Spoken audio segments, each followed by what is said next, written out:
Modeling School.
Speaking about my ex-girlfriend.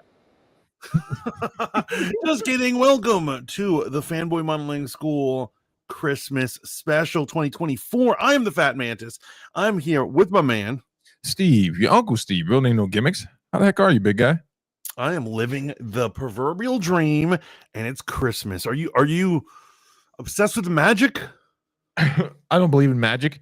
I mean, I believe in it, but it's got nothing to do with Christmas. Christmas is about invasive. No, I'm just joking. Yeah, I'm looking forward to it, man. It's gonna be, I have a family, so Christmas is a tornado of excitement, and then followed by a crash of endorphins and children just passing out, holding on to their little idols, screaming how much they love you, and then breaking the things you bought them, or playing with the box that the device was, delivered in, as opposed to the actual thing. So okay, we're going to get to the nitty and the gritty on this episode of Fanboy Modeling School, brought to you by Riz Radio. Of course, please check us out on Riz Radio on weekdays, or you can check out Burn Your Degree every Saturday and Sunday at 6 p.m. to 10 p.m. Or we can also hit up Steve over on Mic Check, RizRadio.com, Thursdays and Sundays, 10 p.m. That's right. That's where that magic happens. And so I'm going to ask you, what is the big present this year that your kids want? They don't get that. No, that's, first of all, that's all wrong. Okay. That's all wrong. We decide what the big present is, right? Because we are paying for it. So the big present this year is, my kids have every type of console that any kid can want. They got PlayStation 4s. Notice I said plural because one of them used to be mine. There are 2, now they're going to be 3 Switches in the house, right? Oh, wow.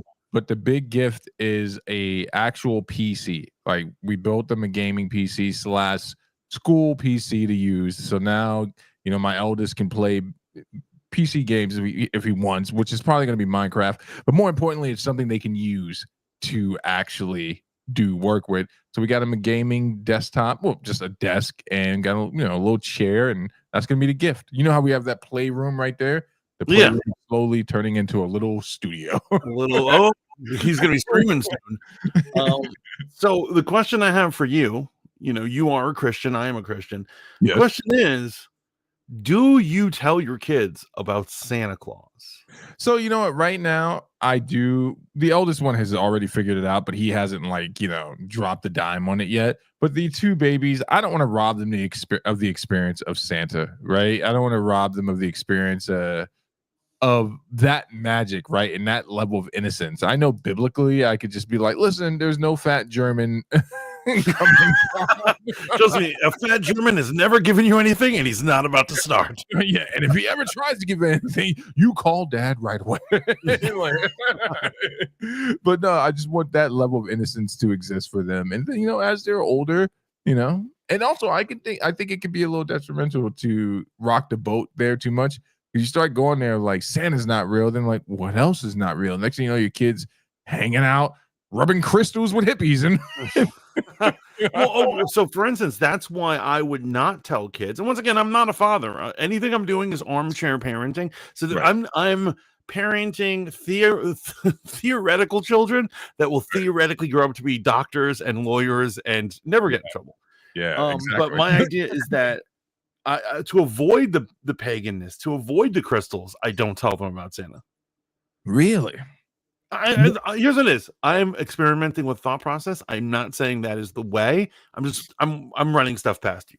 Oh, so in your hypothetical thought problem world, which sounds more like a fever dream and delusion, you're that.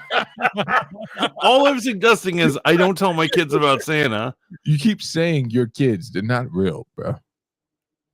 They are real in my dreams, okay? All I know is I have a lot of love to give. It's my personal reality. No, I get what you're saying, and a lot of people stand on that same side. That's where it's interesting, because if you go down that route, are you going to explain to them that we're not actually celebrating Christmas, right? We're not. Right. What you got to take them the full orb. So I've already started that conversation with my oldest. He'll be attending church with me and getting that foundational worldview that's required to refute and save his soul. You know what I'm saying? Right. But the babies, no, man, I'm not that guy. I'm like, hey, by the way, this is a pagan holiday. Well, it actually isn't a pagan holiday. That's some of the biggest misinformation on the internet. And so here's what it is. I don't think its origins are pagan, but I think like a big fat German guy in a red suit, there's something up with that. Bro, you celebrate Halloween. All I do is create the Sumerian god of the wind. No. It's not really something. In the chat, Bax wants to know, another fanboy, we're not worthy. No, you are not. No, actually, this is our Christmas special, Bax. This is the gift that keeps giving. You get to hear the fanboys talking about Christmas and all the other wonderful things that have happened this week. Read Bex's next comment. Well, of course, it's hashtag fangirls for fanboys. The one after that is he's talking about our future kids. Let him speak, Steve. Yeah, exactly. You and Bex's pretend children. Yeah, our pretend children are going to be awesome. You're just jealous about how non-pagan our future kids are going to be. With you and Bex, you gonna let him turn your kids into Christians? You're gonna let him refute the crystals? I think the coldest thing Bex ever said to me, this is completely off topic, but it's hilarious. I don't know how it came up, but she was like, my TikTok algorithm is a carefully curated selection of black girl magic. How did you say it, Bex? I can't even say it. It was almost like you hit us with an I can imagine like the 4 things that she wants to see on TikTok, right? I'm sorry, not TikTok, the Chinese app. That's what us conservatives are calling it now. What? It's the Chinese app. It's a Christian version of TikTok. Unfortunately, there's a Christian version of everything, and sometimes when I check these things out, I regret it. When I found out there were Christian versions of Netflix. Oh yeah, PureFlix. Yeah, and then I was just like, what do they play on there? It turns out nothing I want to see. Nothing good, because you're an unrepentant sinner who hates Santa Claus. Yeah, man. As of right now, I don't feel the need to do that. I want them to enjoy their little bit of innocence and that type of stuff. I believe that there are certain conversations. There's a reason and there's a perfect season to have with them.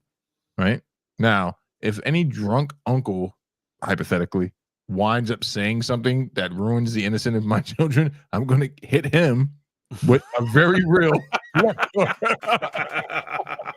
Oh, you believe in that fat man? There's only one fat man you need to believe in, and that's the tax collector.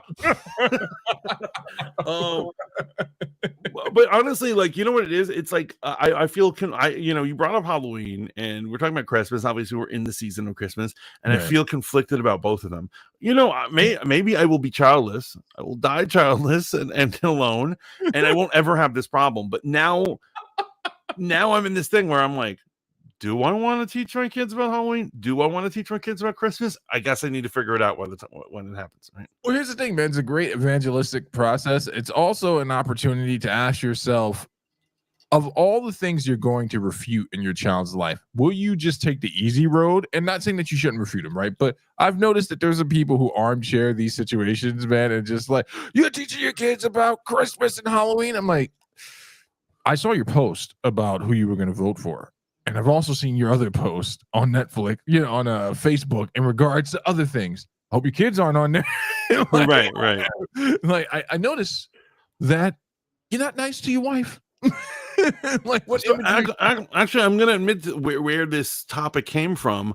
I had only just discovered. I think we've been talking about him a lot. Wes Huff, yeah. And I looked into his channel, and the first video I saw, of course, they suggested it because it's Christmas time. Right. Is Christmas pagan? Right. And what I found interesting is in the comments, he brought up the comments of his first video, and he's like, check out these comments. And there were people who were super angry at him that he was saying it isn't pagan. Yeah. And I'm like, are there this many Americans who don't celebrate Christmas? They celebrate Christmas, but they celebrate the religious aspect. And I was like, are there honestly this many people who are butthurt about Christmas trees? Yeah. Could I theoretically live a life without a Christmas tree? I don't know. Bro, there's so many people that are upset about this type of stuff. And it's interesting. Now, what were some of the retorts that he got? That's what I'm interested in hearing. What were people saying to him? Like, did you read the comment? So obviously, I think it's Jeremiah 10. There's some comment about a tree. That you don't cut down the tree and bring it into your house. And he was trying to explain to them that was written. It predates Christmas trees by like 1,000 years. Okay. There's no way he was talking about a Christmas tree, the prophet Jeremiah. Right. And then he was also, some people were saying things that they're like worshiping a sun deity in December, and they name all these like pagan gods or something. And he was pointing out that he was checking it out, and he's like, Christianity predates all these pagan gods that you're bringing up. Boom. Refutation is a hard thing to deal with. Rico, Merry Christmas, man. Yo, Merry Christmas, Rico. How's it going? And so Vex says, I enjoy some of those PureFlix films. I mean, maybe, do you subscribe to any of the Christian? No, I haven't. Bex, what are you gonna miss when it's gone? What is Bex talking about? She's gonna miss. What are you gonna miss, Bex? Maybe Christmas. Perhaps it's Christmas. I don't know. That's it. Very vague. But enough of all this Christmas hating. We got to get into the season. Do you have any honorable mentions today? Give me a sec here. Let me cue that up. Honorable mentions? No, I don't have any honorable mentions because we have so many trailers to work through tonight that I did not. I did. It's going to be a trailer-thon up in here. So wait, suspect trailer-thon? No, we're good. It checks out. There's going to be a lot of trailers, man. And you're going to miss TikTok when it's gone. Is TikTok the Chinese app? Oh, is TikTok going somewhere? Did I miss something? Oh, so the reason why I'm calling it the Chinese app is that what all the politicians have. They have banned it, and unless something changes in mid-January, Americans won't be able to access it. Oh, because what it is here's what it is. There is a company that owns a Chinese company, but all Chinese companies are in some way partially owned by the Chinese government.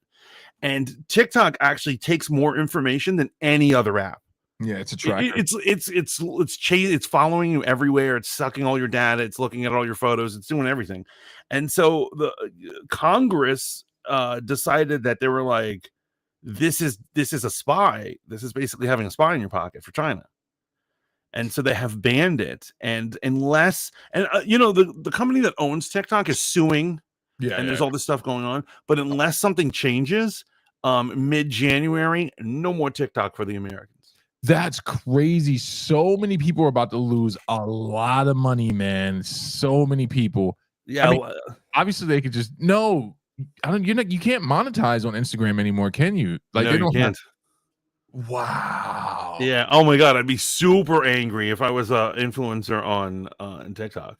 So no monetization on Facebook and Instagram, and basically you can't do that on X, right? I guess everyone's moving over to YouTube. You can make some coin on YouTube, but you know what the problem is? More competition, because there's already how there's YouTubers and there's TikTokers. Now the TikTokers will have to compete with them directly. It'll be crazy, but anything for freedom.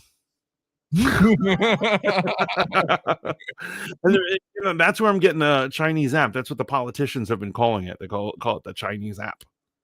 Oh, that's crazy. Well, Bex, I'm sorry about that, Bex. What was the phrase though, Bex? What was the turn of phrase you used? A carefully curated amalgamation of black. She'll drop it eventually. Yeah. So trailers, man. We got some trailers tonight. Obviously, we have a big trailer, right? We had the Superman trailer. And then I just found some other stuff that was interesting, man. I have rarely ever watched anything on Apple TV on purpose. And that's not because I have anything against them, but I just saw a movie that I would love to watch. What trailer do you want to start with first? Well, before we do that, I want to do my honorable mention. Okay. Which, because I don't want to provide a video to it, and so it's hearsay right now. So basically, have you heard about what's going on with Hawk Tuah Girl? I heard her podcast is dead in the dead on arrival, and the Bitcoin thing, right? So the Bitcoin thing is the bigger problem, because what it is she's not only getting sued. People are saying she's might go to jail for this. Oh, that's and sweet. So she created Hawk Tuah coin, and what they call there's this thing called the rug pull. Now I don't know enough about finance or crypto to understand it, but the concept is a bunch of people invest, and instantly, as soon as it's open for trading, it loses all its value and they lose all their money. But the person they paid it to gets to keep it, mainly her. And that's what happened. And so she used to do live streams too. And once people started accusing her of this, she is now, for the last 2 weeks, can't be seen. She's not doing anything. She hasn't put out any podcasts. She hasn't done any live streams. She hasn't been posting. She's like in hiding. That's horrible. And some people who have paid money are suing her, but people are saying, like, technically, like, some of her things could fall under insider trading. And they're saying the government could theoretically charge her. Okay. Full stop. I was half paying attention until like my brain snapped into something. Okay, I'm going to say this, and I want to admit that I'm a novice in this. I'm a layman, some might say. Huh? Wink, wink. Hashtag layman. And but do we really think that the Hawk Tuah Girl knows anything about insider trading? Do we really think that she's just nefarious genius? No, I'm sure somebody put her up to this. Yeah. No, no offense to her, but she doesn't seem like she has a lot going on, right? And so I'm sure some group of guys was like, "Yo, will you put your name on this coin?" No, I think they're running. They had a more Eastern European accent. Try it again. hit me again. Try it again with the accent. Will Conrad, will you put your name on this coin? Is good. Is good. Is good. She said yes. They're probably in another country and they probably can't be touched legally wherever they're at, right? And this poor redneck girl is probably dreading the day that she talked about spitting on that thing on the internet. As the Southern Baptists say, when they're not happy with you, bless her heart. Bless her heart. Logie Bear in the house. What up, brother? You came just in time because we're about to start talking about the trailer. Yes. So look at Rico's comment. Oh my goodness. That's real. She getting charged? I don't know if she's getting charged yet. I know she's getting sued. Oh man. She got told what to do. Rico, we're still trying to figure out who you really are. We know you're either a close friend or a former co-worker, but we appreciate you being here. Or you're the person who will eventually kill me. So Logie Bear says anyone who bought Hawk Tuah coin deserved to lose it. And I have to say, there's a little logic to that. Now, I don't want to wish bad things on people, but who invests with the Hawk Tuah Girl? In this instance, I'm all with victim shaming, but I hope they get their money back. She shouldn't have been wearing that dress and she shouldn't be walking down that alley. No, I'm not talking about those victims. Those victims deserve justice, you monster. I'm talking about you poor morons that jumped from Logan Paul, right? Or his brother. I get the Paul brothers. What are their names? It's Logan Paul, or is it Paul Logan? Either way.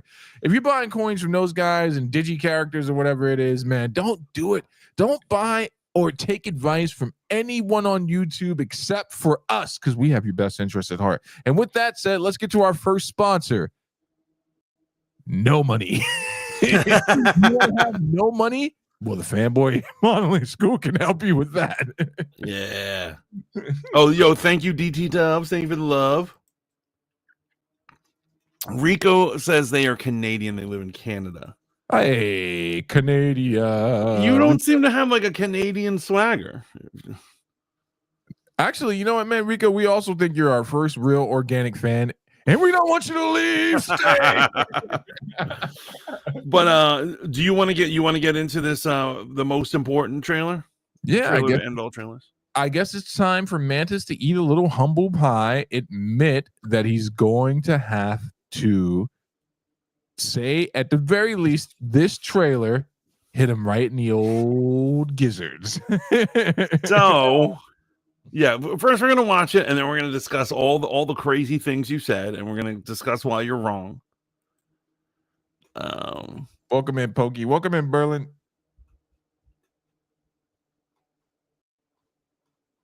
Am I looking at the wrong thing? Where You're always looking at the wrong thing. Getting that. Make sure you join the Riz Radio movement by going to rizradio.com, downloading the Live 365 app. There you're looking for Riz Radio. Also, get ready. We'll be publishing the first episode of The Layman, our Christian podcast, where we went over our testimonies last night. We still got to do some back office talk. I assume we're just gonna put it on Fanboy Modeling School's channel, or we'll figure it out. We're gonna figure it out. It doesn't have a home YouTube home yet, but it's primarily mainly it's a podcast. Its real home is going to be on, Spotify or whatever. But Apple Podcast, it's more of a podcast than whatever this is. Yeah, whatever this madness is. Okay, guys, let's see what James Gunn's rendition of Superman is all about. Okay.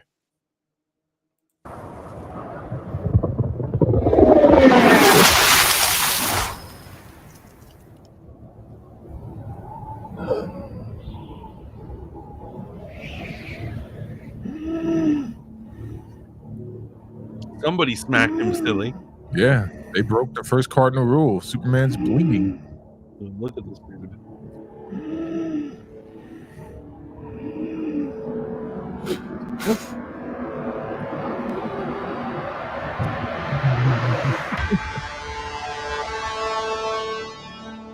Epic music. So look at that. I want you to remember that image right there. She actually reminds me of the Lois Lane. She reminds me of a chick I would never get with. That's what she reminds me.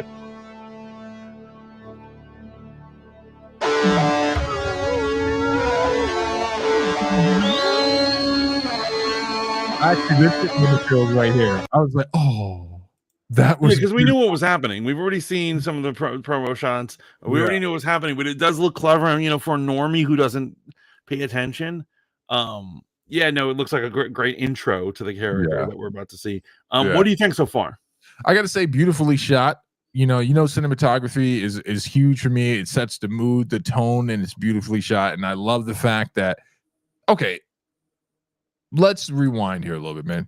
I love the fact that James Gunn is getting his due. For them to open with, the creator of the Guardians of the Galaxy trilogy, that's a big deal. First and foremost, it's on a Warner Brothers property, right? And that's how much faith they have in him. And also they need that cross promotion. That's a big deal, man. This is a big deal. This is the hugest deal, because not only that, I agree with you, because what it is, I understand why he was like, when he became head of DC, he was like, by the way, there's going to be a superhero movie and I'm directing it, because he gets to be one of the few people who actually make a Superman movie. And I think that will go down in history. You will be in the history books. Like, what are you adding to the canon? Right. Obviously they're not, these are multiple canons if you want to get technical, but you know what I'm saying? Yeah. What is your entry into the Superman universe? It does look beautifully shot. It really does. Have you noticed like how Superman and Clark Kent, they look so different? Like the way they style his hair.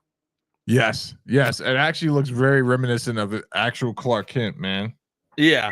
Obviously he's keeping it real. He's keeping it extremely old school.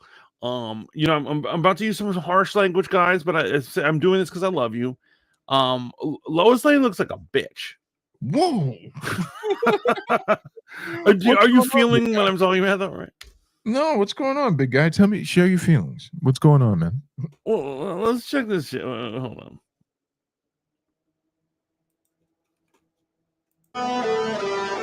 Okay, look. There is something just. I don't know, man. I don't know. It's not like she was ever like this soft, meek woman. I don't understand. Like, it's every woman who's played Lois Lane and every adaptation of her has always been edgy, except for like the Silver Screen Superman show where she was just like a bumbling fool. Yeah, it's right. Or she's pretty much a secretary, right? Old school secretary. Who told her to speak? Why isn't there coffee in her hand? Oh, Logie says they're sticking with the ugly Lois Lane trope. Thank you. Oh. No, here's what I don't think it's necessarily for me. It's not ugliness. Right. There's something like bitchy. She's resting bitch face. Okay, that's what it is. And that's so I would not approach Lane, bro. That's the character. That is the character. What am I missing here? Am I missing something? DT says Lex Luthor be on Superman's butt for real. Lex Luthor is the number one op, man. He's like, I hate you. I wish all the bad in life on you, Superman, and only you. He says I was shocked when the Doge comes out. Yeah, right. 100% agree. She looks like she's pinching. Man, I'm not gonna finish that sentence, but you can all probably guess what Logie is saying. She's pinching. You guys are hard on Lois, man. Yeah, she did not win over the trailer, but you know what I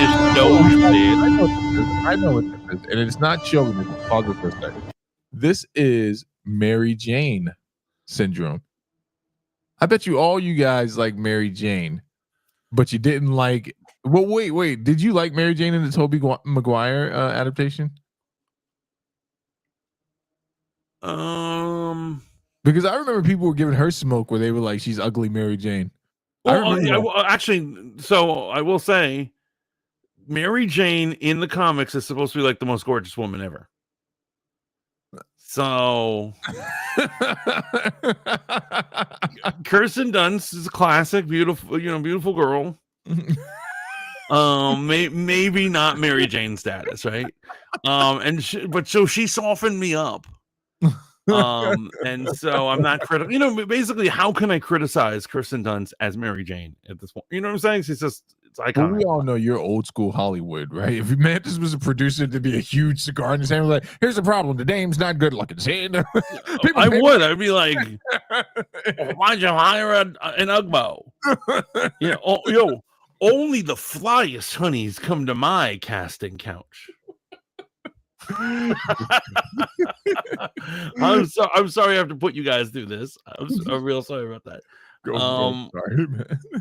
What else we got? I can never respect the Man of Steel when he loses to a human. Really lame, if you ask me. Not just any human. Lex Luthor is Batman intellect and Batman prep time. In fact, I don't think Lex Luthor's prep time gets as much respect as it should, man. He's neck and neck with Batman when it comes to that, man. So in All-Star Superman, the comic, it's great. You find out like where the beef starts, right? And so like, canonically that Smallville storyline of them knowing each other when they're young is not real. That was just for a TV thing. But what it was is that he cures a type of cancer. Okay. And the day that news story is coming out is the day that Superman shows he can fly. Okay. And so instead of man curing cancer on the cover, it says man flies, and it shows a picture of Superman. Like he stole his glory. From that moment on, he was so pissed at him. You know what's crazy, man? Ozymandias, who's just basically Lex Luthor on steroids, when they did the Doomsday Clock crossover, I love the Ozymandias just read Batman the Riot Act before he kicked him out of the owl hover thing. He's like, what? I cured cancer in my reality. I single-handedly ended global warming and war. The best you've done is run around the city in tights and stop a few criminals. Right, he beats up some thugs. What does he really do? Batman's just like, oh, and then he kicks him out. It's absolutely amazing. Play the trailer, man. I'm sorry. No, but he has a point. It's real. What do these thugs vigilantes? Oh, look, he's got a cape too. Take me home. So cute. Oh, look at this. Okay, so yeah, play it back. Yo, so this is why I watch superhero anything. And this is why I hate. No, hold on. I don't hate the X-Men. You know I love the X-Men. But this is why I criticize the X-Men. This is why I criticize the MCU. There isn't enough saving people in these films that they make of them, right? For instance, like in X-Men, the X-Men Fox movies, I don't think they saved anybody. What are you talking about? They saved New York from a big radioactive ball turning people into jelly people. They single-handedly stopped Magneto from committing genocide. Whatever.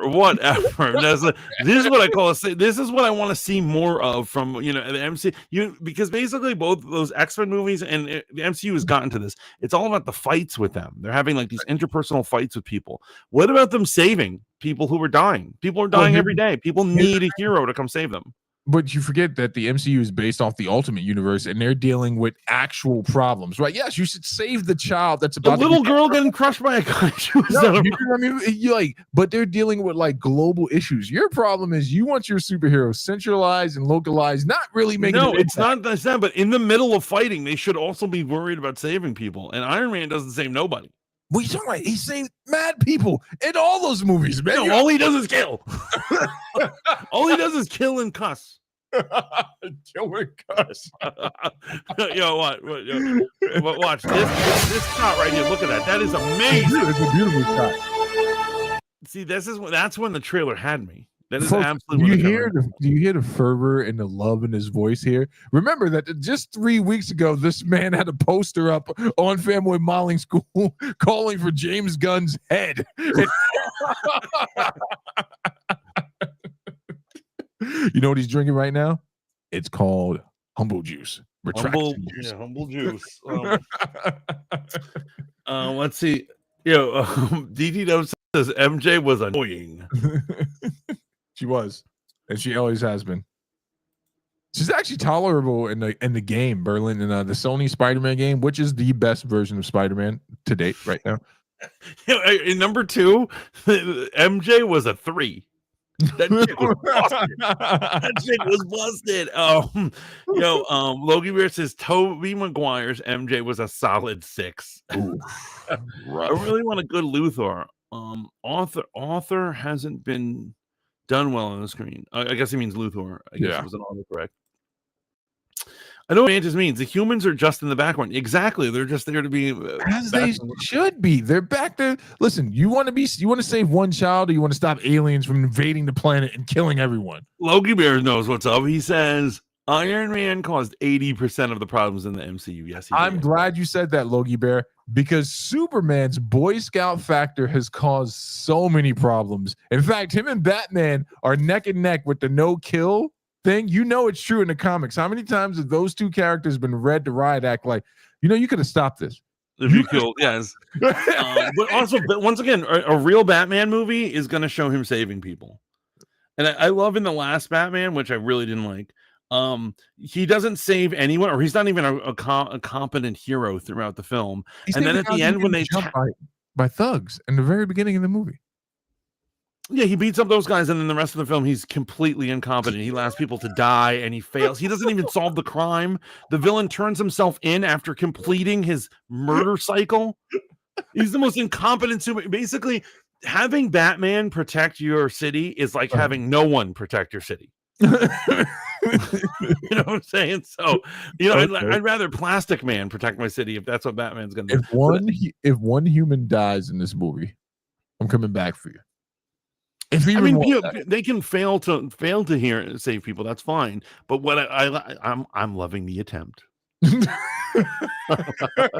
Knievel. I get paid for the attempt. DT says, I remember when Toby was delivering pizzas and being the neighborhood Spider-Man. With the current Spider. Yes, exactly. Saving people. Here's the thing, DT Dub. I had to deal with the intolerable, just general glazing of Spider-Man when we were kids, man. This guy right here, you see Mantis, he and another friend of mine, bro, no matter what logic I brought to the table, they're like, no, man, Spider-Man wins because he is the Boy Scout. But then I remember when comic writing started making sense and we started seeing Spider-Man take L's, And you both just came up on the comic. You're like, this makes sense. Spider-Man's the hero. you just had a real problem with Spider-Man growing up. You really did. Yeah, I had a problem with Spider-Man, Captain America, and Superman, right? Yeah, and people who did good things. You hate do-gooders. Yeah, Captain America. Okay, let me ask you a question. How many soldiers did Captain America save during the war? Oh, endless, countless. No, not endless. It is actually countable. More of them died following him into battle because he's the only one with superpowers. Well, people die in war. That's the thing. And people die in superhero scenarios. Right, but what I'm I know what kind of gutter argument you're trying to drag me into, and I won't fall for it. I won't fall for it. All right, let's watch the trailer. If you're not gonna fall for it, then let's watch the trailer. Look at this guy. Can I pull it? Okay, wait, I'll really go back. Okay, this I think is a little stupid. They're like, oh, he's being all super. He's being all super, and look what he does. Anyone could have punched a glass window and it shattered. I'm thinking that's like some type of like mirror dimension type glass, man. Because if that's the big deal that he punched his way out of regular glass, that's going to be a big letdown. But it's got to be something we're not seeing here. Yeah, I'm hoping there's a better explanation. But Superman. The people hate him for his heroic. Okay, we've got to pause for a sec. So, I'm very critical of this right here. What?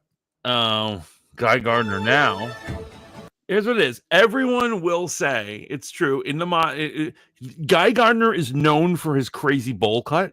Yeah. But in modern comics, he doesn't have it. He had it for many years back in the past. Yeah. But that is a ridiculous haircut to let somebody. Well, it's also the shape of the guy's face. So like Guy Gardner, he's supposed to be kind of jokey, but it's the shape of his face, the lack of physical. There were other things going on with Guy Gardner. He's still a superhero. He's just got a dorky haircut. This guy, however, he fits the description. And you're like, if I see him on the streets, I'm calling the cops. You know what I'm insinuating, right? Yeah. But it is ridiculous that, James Gunn wanted to be so comic accurate that he's like, keep the bowl cut. No one gets out of it. All right. Logan Beer says Captain America is the most beta hero there is. Dude probably is still waiting for his testes to descend. You know what's crazy? Ultimate Captain America, even though I'm pretty sure he would refer to me and Mantis as colored or Negroes, is probably the best representation of Captain America, man. I agree. He's just a guy that ain't taking no guff off anyway. A guy from Brooklyn in the 40s would be the most racist man that ever lived. Oh, absolutely. You ever seen that video where they reenact the Cap waking up in front of Nick Fury? Yeah. Hey, boy. Go get me. And he smacks the woman for talking back to him. My goodness. Oh my goodness. Rough stuff. All right, let's do it. Boo! I want Black Hawk Man back. He was dope. I will. Well, yeah. So remember how I'm always going on. What is that? What is that thing right there? What is that robot? The robot? Yeah. So in classic Superman has an army of droids that are from Krypton who serve him. Okay. And sometimes when he wants to pretend to not be Clark, they can cast illusions over themselves and like they'll be Clark Kent and Superman in the same room. There's all these things. And so the head of them, here's the whole thing. The head of them was his father's servant. It like was his father's nanny. And so it was his last connection to someone who knew his father. And so in the comics, when it dies, it's like tragic. Oh, no, that's rough stuff. All right. That's rough stuff. Yeah. Look at him. He's like mourning the robot. But one of my complaints about superheroes things a lot, and this is MCU too, these guys are never getting laid, right? Thank God. Look at this. There we go. Our heroes need to get laid. I'm loving this. So wait, you don't think Pepper and Iron Man were getting it on? They were, yeah, he was, but everyone else is like, like come on, bro. Like Captain America, he literally did not get any until his last appearance in Endgame. What about Thor and Jane Foster? I don't even believe that was real. Those two had no chemistry, man. I just use it as I want the heterosexuality to be like cranked up a notch, several notches for superheroes. I think superheroes should be destroying the bad guys, saving people, and then getting laid at the end of their day. That's all I ask. That's all I ask. There isn't enough of that in any of these movies. Like, yo, the last DC, and trust me, I was a fan of the last DC, you know, the Zack Snyder stuff, but they too were sexless innkeepers. Black Panther, T'Challa was definitely having coitus. Okay, yeah, he was good, you know. I mean, we all know that that's a racist metaphor for a pimp. The Dora Milaje, it's like one brother, he's got a bunch of girls around. He's like, choose any of them you want. I love that in the comic book they call him our love and my love. That's how they refer to him as. Like, there's like this real reverence and like sexual tension. And yeah, then there's other weird stuff with the Dora Milaje. All right, keep it going. Keep it. Chadwick, rest in peace. Chadwick, rest in peace. For real, for real.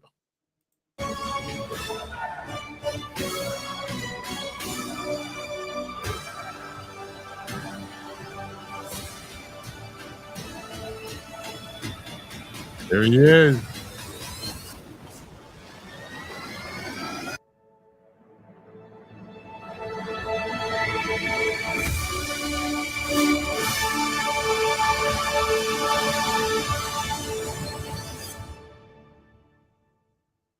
So I'll tell you right now. I will tell you right now.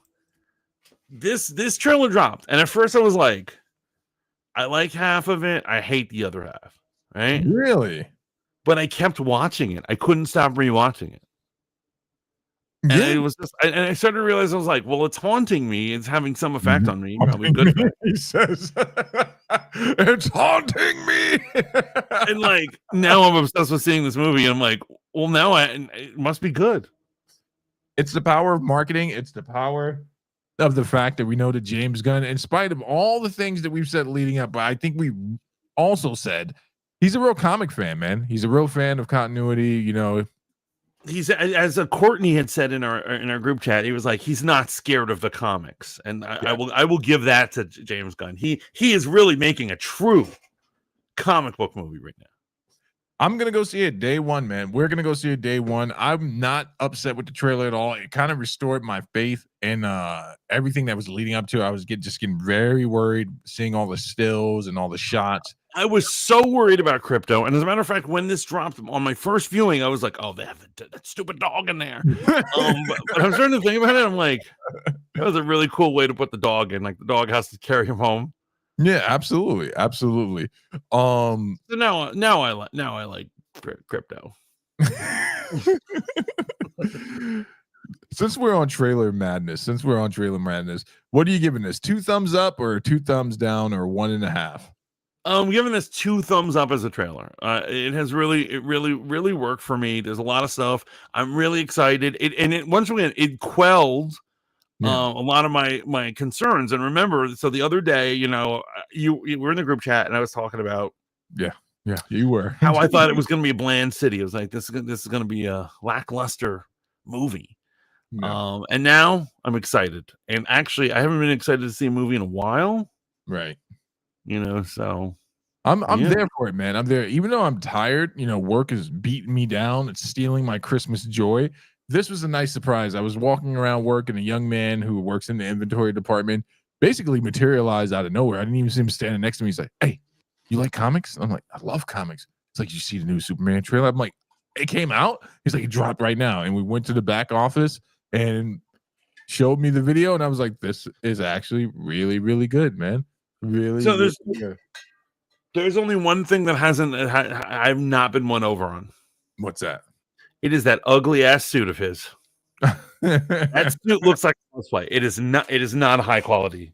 Yeah, I definitely prefer the Cavill suit, man. And but I'll tell you this, man. My first reaction wasn't like, "Oh, this isn't Henry Cavill." I have to tell you honestly, the actor himself, he looks like young Superman. He looks like golden age, you know, hero Superman. And I'm gonna miss overly jacked Superman. Like, I liked how manly Henry Cavill was. You know, this Superman's a little pretty. Yeah, a little bit. His jaw looks a little weak. It looks like he can't take a 1-2 from Doomsday, man. Yeah. Pokey says, "Isn't that like half of Black Widow's job?" He's talking about getting laid. Here's what it is. If her movie was that, her being a sex assassin, that would have been the greatest movie ever. Instead, they gave us that family rom-com nonsense. Hold on for a second. I'm sorry. I know, it's all good. Oh yeah, and so Rico, and this is another thing we didn't bring up, but Rico's pointed out the musical score was pretty good. I can't lie, and I agree. And it was the they had elements from the original John Williams score from the 1979 film, but they did a better version, like a more like on steroids. Yeah, no, absolutely. James Gunn's work is always pretty solid. Even Guardians 2 is entertaining, which is probably his weakest work. So I am going to give you a little pushback that on Logie. I actually really liked 2. I thought 3 was the weaker one. And so in Guardians 3, I think the Rocket Raccoon storyline was freaking amazing. And everything else I just didn't really like. What's that? Guardians of the Galaxy. Rocket story, man. I loved it, but his story really broke me, man. That was really. It was tragic, and it was all sorts of. Yeah, it was like that. That was some deep stuff, man. But I felt Guardians 3 left too many plot holes open, and they didn't address storylines, and and that butchering of Adam Warlock, I was not a fan. Yeah, no, I wasn't a fan of that, but I am a fan of this, man, and I'm gonna check it out. I'm into it. I'm super into it. Since we're on trailer madness, right? You're a guy who really enjoys an independent film, some indie stuff. You love indie comics, and I respect that about you because you're always willing to give something independent a chance. Now, nothing coming from Apple TV is independent, right? It's not indie. It's fueled by one of the biggest corporations ever. But man, they have put out some content that I need to, in retrospect, go check out. I just want to get your impressions on the trailer I sent you with the snipers. Before we pull this up, so let's talk a little about Apple, right? Actually, Apple TV, right?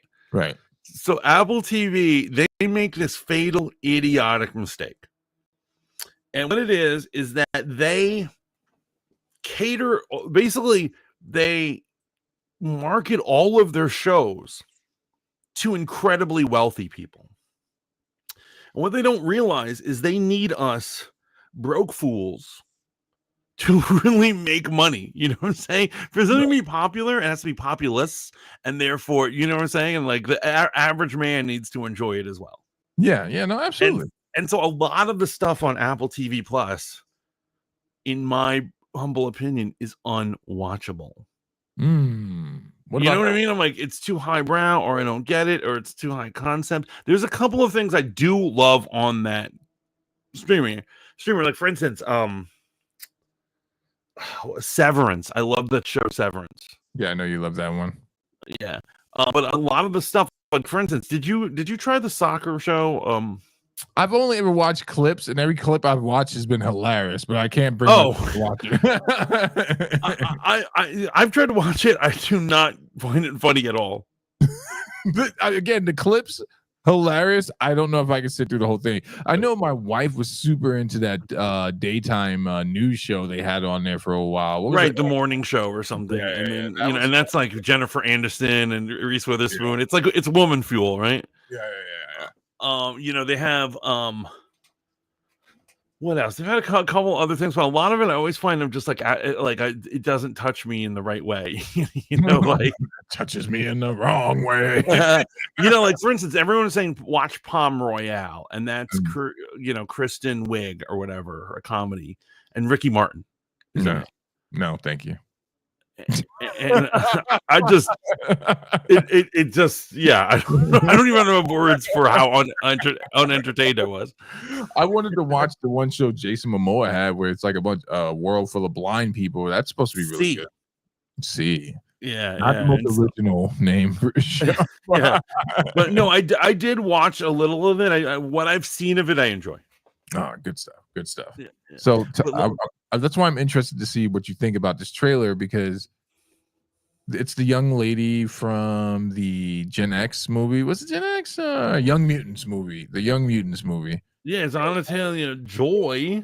Remember when the Young Mutants movie was coming out? We were just trying to make sense of what was happening. I'm like, what is happening here? Like this unit, the company's been bought. What are they doing? Why is this happening? It's weird. I honestly think that scholars in the future are going to study Sony.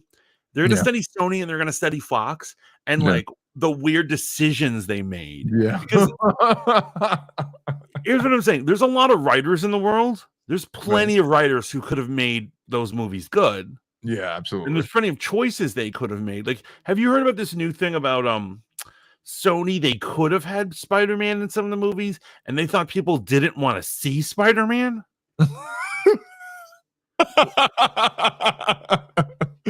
What? I know that I've been doing good with my language, but I just got to let it ride right here. Cocaine's a hell of a drug, man. And I know that it runs rampant in the Sony boardroom and in the story room. They're all just covered in powder, like, woo! And like, Madam Web is the most, it's crazy. Madam Web is the most insane movie ever made. Like ever made. And I don't mean superhero movie. I mean ever made. Yeah, absolutely. Like, it doesn't exactly have a plot, and there's characters who are major characters who do nothing and aren't there. Like, for instance, Spider-Man's parents are there, but they do nothing. Yeah. You got Uncle Ben just running around being a. And it's just like, it's not exactly a superhero movie. It's not exactly. It's not a mystery. None of it makes sense, man. Now, Black Adam, that was pure Hedro man fuel. So what I'm saying is, at least that movie had focus. They were like, it's Fast and Furious, only he has superpowers. Like, I'm like, okay, fine, yeah.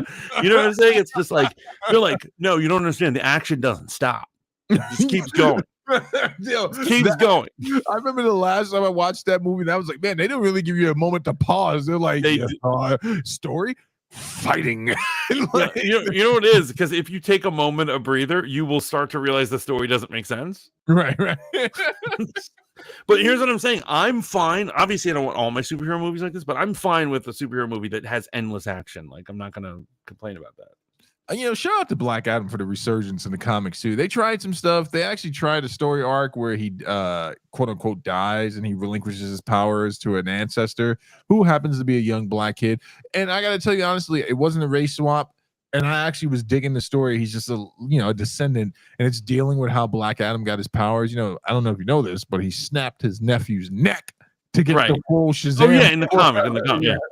And they definitely took liberties making him a little more heroic in this story. Oh yeah, absolutely. If they would have went there, then that movie would have been like amazing. You know what they should have done in future ones if they were going to do? I would have kept the way it was now, and down the line, like in the sequel or the third, I would have made it revealed that he snapped his neck. Yeah, and that he wasn't telling exactly the right story. Yeah. Logie says, I won't watch anything Apple TV makes. It is pretentious, pandering trash. It's essentially just another hand Apple uses to pat themselves on the back. I absolutely agree. It's most of their stuff is just pure garbage. Occasionally they're going to do some good stuff, but let's see what this sniper movie is all about.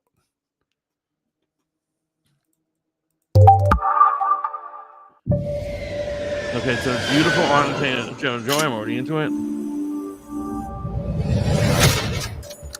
I have new orders that require me to go dark for at least a year, maybe more. He does Russian well. Yeah, a special assignment in an undisclosed location. As an elite sniper, are you presently under any private or military contract? No, there's not a lot of reasons for me right now. What if I gave you a reason? There she is. West Tower Observation Post. You're home for the next 365 days. There is no outside communication here. What's that on the other side? That is East Tower. Contact with the other side is strictly forbidden. So what's the mission? To keep people from going in the gorge? No. You need to stop what's in the gorge from coming out. What the hell is that? The gorge is the door to hell. And we're standing guard at the gate. And it's only two people guarding this thing.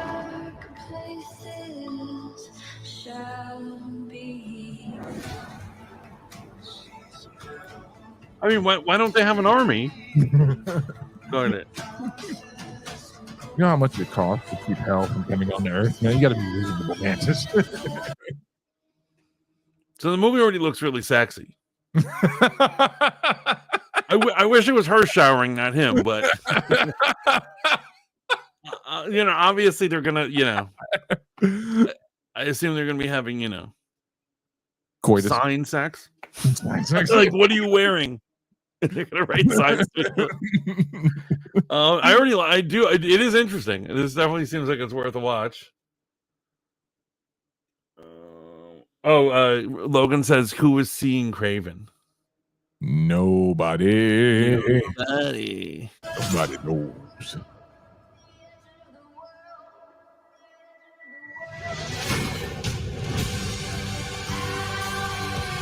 He's flirting over the gorge. What's the truth about this place? What's the truth about the gorge?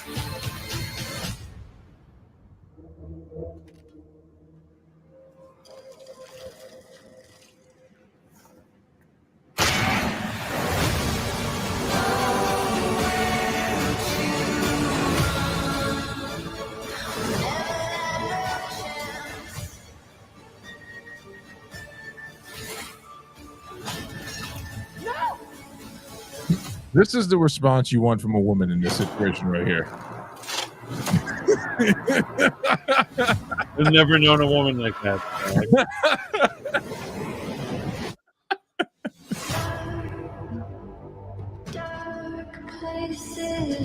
When does it premiere? This place is evil. I am surprised that it's on Apple. Right? Really surprised that it's on Apple. They rarely have fun things. Completely caught me off guard when the trailer came up. I literally just popped into that because I just watched the Superman trailer right before we got into it, so I could just have it fresh in my mind. I'm like, oh, what's this? And I was like, oh man, this is actually looks really, really good. Yeah. Unfortunately, I don't know when it's coming out. That's all I know. But your thoughts? You're digging it, huh? I am digging it. I will definitely check that out. It looks like a lot of fun. Obviously, there's a lot of stuff they haven't showed us, like what's going down in that gorge. I'm sure there's going to be a scene. Probably the final finale is going to be down there. Yeah. There's got to be an explanation as to why there's only two people guarding. Like, obviously, if it's the gateway to hell, I would have, a whole army. Well, I love that there's a sentry gun. Sentry guns are my favorite thing. You ever played the Division? Do you ever play the Division before? No. So I love turrets and I love sentry guns, man. Automated guns. I think that was the best scene that was cut out of Aliens, the movie, when they have the guns. Yes, I love that. Anything with minions and monsters getting gunned down and mowed down by those things is my favorite thing on earth, man. Vex says, yeah, I would have jumped after him. She's a keeper. Yeah. Oh, look, Vex is loyal like that. Look at that. Look at that. She wouldn't. Vex is like going, yeah. Oh. Get out of here. We don't need no. So it's coming out February 14th, which is Valentine's Day, isn't it? Yes. And that's also Captain America Day. Oh no, I'm gonna have to make some decisions here. Well, okay, for starters, here's what I'm saying. If we are gonna see Captain America, we're seeing it on the second day. No, we're going together on the 14th. No, sir. No, front row. It's Black History Month. That trumps Valentine's Day. You were the one who was always screaming, "Posh, posh, mo, no, mo." You're gonna go to the movies with Mantis. Yes, on Valentine's I'm going to give us one tub of popcorn, one drink, and one pack of Twizzlers. We'll have a cheap date, so if you pay, I guess. Yeah, I'm looking forward to that, man. I'm looking forward to that. Well, not that what we were just talking about, but the movie The Gorge. I'm looking forward to Superman. I am still looking forward. I agree with the point that I vaguely heard the other night, in spite of the issues that will not be mentioned right now. I think people are being too hard on Captain America, man. It's probably just going to turn out to be a good time, because I'm not expecting much from Sam Wilson's Captain America, because his story arc isn't that long. It really isn't. So I have a different relationship with it. I think it's going to be him stepping into the hero role, and he'll probably wind up relinquishing the role by the time Secret Wars comes out. Let's be real. This is the one time that I actually hope politics are the reason for something. And so check this out. The rumor is that the third reshoots are not about fixing whether it's a good movie or not. It's removing some things that conservatives would find offensive. Oh, wow. Like jokes about Trump or Trump-like things. And the reason why the reshoots happen after the election results. You notice everyone's like switching gears after the election results. You know, AOC's changing her, she took the pronouns out of her bio. All these groups, all these people are changing their ways because they realize they can't keep pushing this narrative that like Trump is a racist and evil and only hillbillies follow him or something. The rumor is that's why they're taking it out. Oh, okay. None of that means. I'm actually hoping that's true. I'm hoping that none of that means anything to me, Mantis. I'm at the great reset point. I'm gonna go see this movie. I'm going to see Thunderbolts, and if it's bad, it's bad. And you know what? My life is gonna move on. We're gonna make fun of it if it's bad. We're gonna pick the bones of its dead carcass. But if it's good, I'm gonna give it its props. It's not that the Trump inserted jokes will offend me. I don't care if they're in there. I mean, I just saw the movie The Apprentice, which insults Trump the entire time, and I liked it. I really liked it. But I'm just saying, I'm hoping that here's what it is. If they had to reshoot because it was a bad movie for the third time, that is a bad sign. Yeah. That means they don't know what they're doing. But I'm hoping it is just to remove some, off-kilter jokes or whatever. Well, I mean, again, okay, man, I just gotta be the guy. Like, when Winter Soldier came out, I loved that shot of Falcon, curling up into a ball to avoid the missiles. That made me respect the character more than I've ever shown him any respect in the comics, man. Like, it was a bad day if I picked up a comic and Falcon was like the focal point in the comics, man. Falcon, I don't have much Falcon, because he's a silly character. Yeah, absolutely, man. Absolutely. Was the man. Do we have another trailer queued up, or we do, in fact, and that is that is going to be, that's one that touches my heart. It's Invincible season 3. I haven't finished season 2, and I don't care about spoilers, because you and Shaolin, all you guys did was complain about this, and Berlin complained about this guy getting beat up, and I was like, yeah, that's the comic, man. This dude he takes more A's and L's than any superhero. But man, the way Invincible concludes, if you're not up to speed, and I'm not going to spoil it. I know nothing. I know almost nothing. I know a few things. Mark is a G we're talking about real character development. By the time it wraps, you're just like, invincible. That's all you can say. That's all you can say. So let's see. I love this show. It's true I complain about the L's, but I'm still into it. Yeah, I'm with you, man. Make sure you join the Riz Radio movement. RizRadio.com. Quiet Storm. Oh yeah, baby. Here we go.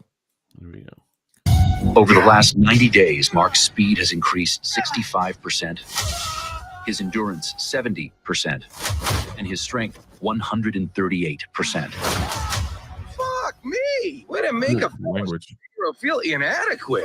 Glad it's not leg day. You feel like trying out those new muscles of yours? Sir, we have intense geological events all over the country.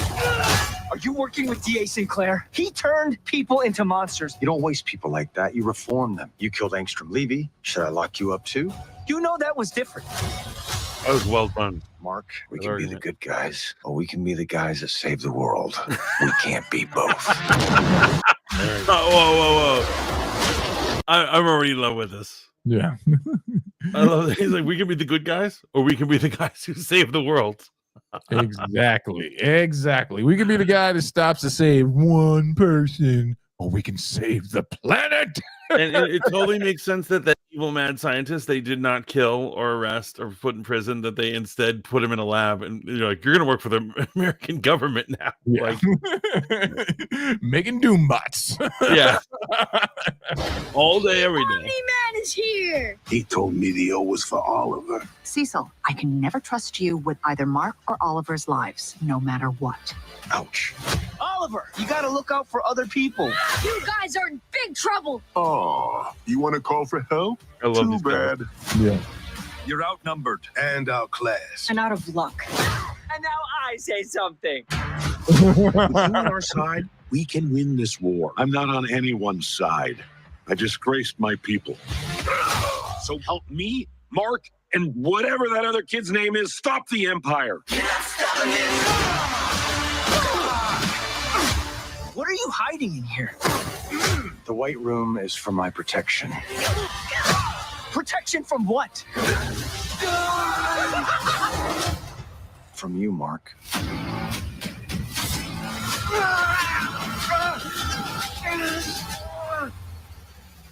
Is that all you got? I will never work for you again. We're done. It's time for a change. In more ways than one. Yeah. You look amazing. I don't know. Feels a little serious. Yeah. I like the yellow. Here's what I feel, man. Shout out to Invincible, man. Like, shout out to Invincible, like, in a real way, man, because I'm going to be happy when it concludes. I'm going to be happy for sure when The Boys ends. And shout out to Amazon for giving people something else to look at, right, man? Just, it's a good time to be a nerd sometimes, man. Sometimes it's hard, it's a hard time to be a nerd, man. And, you know, next thing you know, you're going to see that. What's the movie with the two witches? What is that movie called? Wicked. Oh my goodness.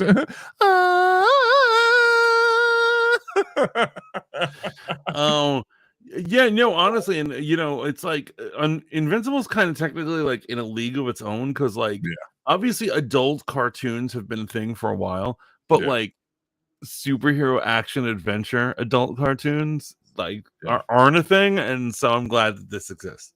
Yeah, absolutely, man. Absolutely.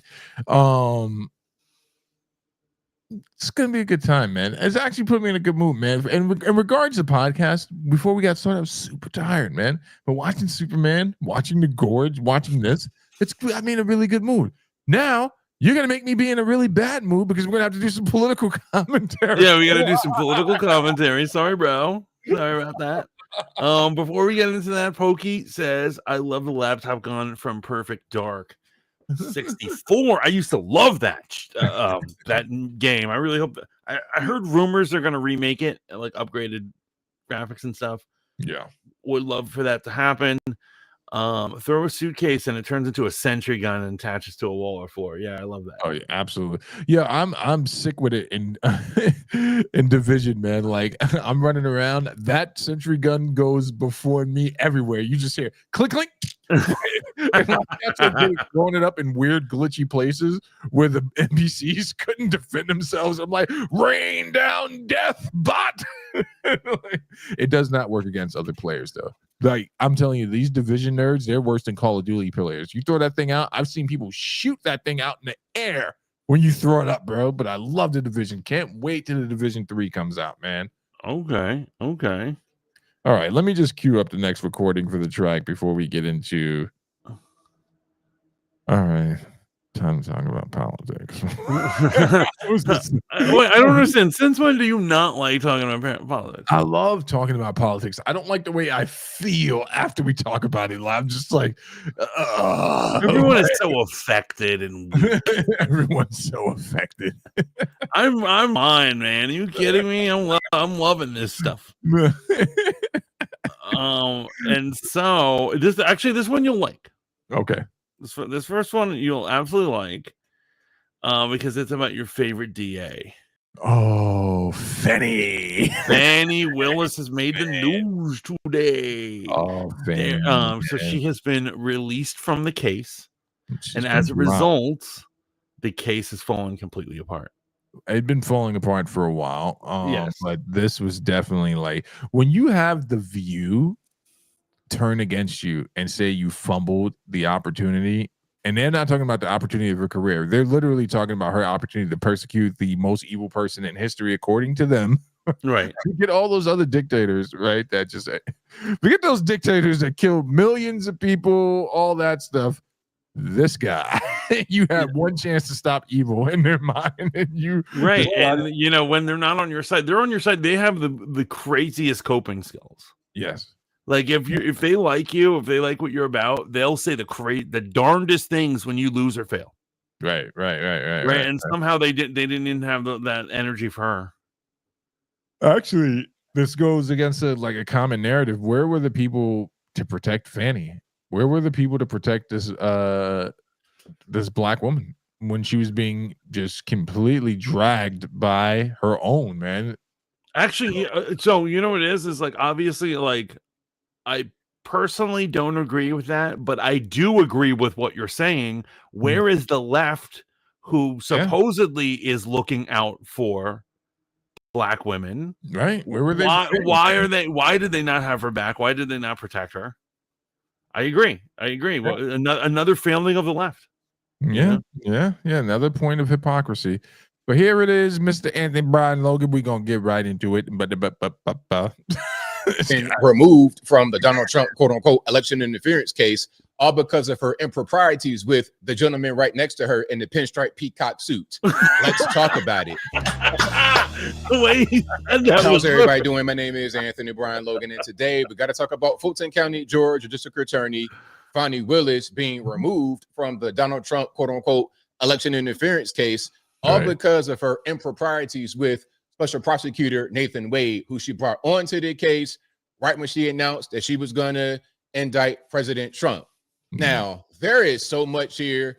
First of all, shout out to the appeals court out there in Georgia for making the correct decision, which should have been made a long time ago. Scott McAfee, the judge in the case, the judge that was over her being removed or not back in March, should have just kicked her off the case.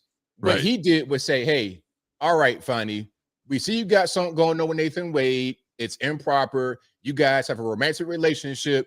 You gave him $700,000 before the case even started, all pretrial stuff. And the next highest person got paid $100,000. Yeah. So let me ask you first thing on the Fani Willis thing. Do you think she's like, do you think the fact that she had an affair is a reason to remove her from the case? That's a really good question, man. That is a really good question. I'm searching my memory banks in regards of what's moral and what's ethical, and does this impact it? The only way this really impacts the case that it was someone who's working with her on the case. Otherwise than that, if she had an affair with anyone that didn't have anything to do with the proceedings, I think this would have just blown over. But it's the fact it was someone that shares the same air as her professionally and was working the same trial, man. Like there's no way around that. Now, you know that I'm a man who basically almost exclusively shits where he eats. Right? And so I have never had a job where I have not been in cahoots with a female there. Right. And so those are the best women to have affairs with. Right. But obviously I'm kidding. Obviously I'm joking around, but it is funny that an affair brought this down. Right. And so you'd think that an affair wouldn't be a big enough deal to prevent some sort of legal attack against somebody who tried to rig an election. No, but in this instance, when the stakes are so high, even if you don't have an agenda, having an affair with your coworker who's working on the case and bringing that level of scrutiny. And this is something that almost cost them the OJ case too, when they thought those two attorneys were getting it on. It's not a good look professionally. It's not a good look in regards to presenting an argument against unethical and immoral and what you're accusing him of, treasonous behavior. Max says he ain't joking. No, I am joking most of the time. Yo, man, this is Which a is a complete big sidebar, but because we were looking at Anthony Bryan Logan, it made me think about other Black conservative voices, and I was like, you know who hasn't come up in my algorithm in a while is Young Ripper. So I was like, I just typed over to see, like, make sure this guy is good, because I actually enjoy Young Ripper's content. I don't agree with all his points, but I enjoy his content. Man, his videos are not doing good, man. 6 days ago, 1.6K. I mean, doing way better than us, but a month ago, 964 views for it. I thought he used to get like views, man. He did. I mean, he financed his comic company on there. I gotta say, I did stop listening to him, and the main reason is he obsesses over his haters too much. And basically he'll be like, here's another video of me trashing some stranger on Twitter. Right. And I'm like, I don't, and obviously the stranger will have started it. He always likes to pick, it's always people picking on him. But what I'm saying is, I don't need to see a million videos of that. Yeah. Give me some substance. So I kind of backed off of that. And then a bunch of these other like conservative content space guys, I had to stop following, like Nerdrotic and Ryan Kinnell. Ryan Kinnell's just an angry young white boy. And I wish him the best, but he's always angry and he's never positive. And Nerdrotic, I love and respect Nerdrotic for a lot of things, but he always plays the negative card. Right.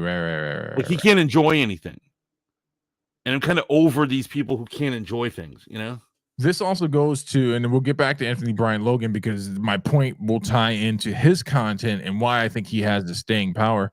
Remember, we did a story a little while ago, and we'll get back to Fani in a second here. But remember, we did a story where we talked about a story a little while ago that the conservative commentary bubble was bursting in regards to YouTube and like that type of content. And I wonder if this is evidence. But at any rate, in regards to Fani,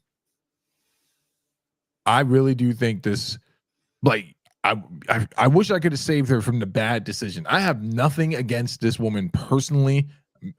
She's very high up in the legal world, right? She ascended the ladder. I'm sure the pickings get slim in regards to who you can date and the laity, like in the normal world, because it's like, that's the thing, man. That's one thing I will not get on professional women for, right? You start dating, you start advancing yourself out of the dating pool, because it's like, how can I relate to this person? Like, this guy works at a bookstore. His big plan for life is a macro mesh making something company. Right. And it's a little bit more difficult, right? But at the same time, I wish I could have stopped her from this bad decision and be like, sister, you are lining yourself up right now. You have political enemies with this type of thing that you're involved in. You have to be above reproach, if for no other reason than these two. One, you're being charged with going after the left's pinnacle of Satan. Two, you are a black woman who's been charged to do this. You are not going to survive this if you mess up. And that's not an unreasonable standard.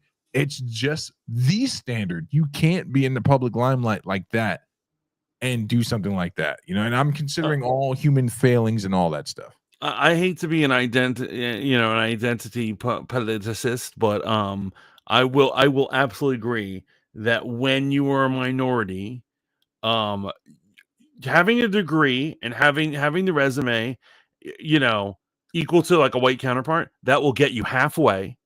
Right. You need to be, like you said, above reproach. You need to be better than your colleagues in that sense, because they will drag you through the mud and you'll be the first to lose your job. The white person who did the same thing across the hall from you, they're keeping their job. Yes. Absolutely. Like I said, I don't love when I have to talk about identity politics, but they are sometimes a thing, and particularly in this, it is. And so you are right. She should have been, and they're going to talk about her church in a second, but someone should, like, her pastor should have been like, at the start of this, giving her advice about like, keep your head clean, P's and Q's straight, everything's perfect. Keep your head clean and trust no one that says they're on your side, because you will be offered up as a lamb the minute something goes wrong. And I believe I said that, man. I'm like, if this doesn't go the way they wanted to, and if I didn't say it, I thought it, Fanny's the one taking the blame for all of it. I don't care how much they put a battery in your back. they're going to need to blame someone, and then slowly the commentary will start shifting. Unfortunately for her, it had to do with this as opposed to her just fumbling the case or something like that. So we don't even know how she was going to do in the case because this became the focal point, man. This is like, there's no recovering from this. And that's why I said she should have just recused herself from the situation. Don't go up on stand and become indignant and what men are allowed to do. No. All of that was bad. Right. No one wants to hear it. No one wants to hear it. And even though it's true, obviously it's true. Like men get away with more stuff than women do. It is true. But now is not the time to fight that fight. Yeah. It's true. Like I'm saying, I would have had the affair and I would have gotten away with it.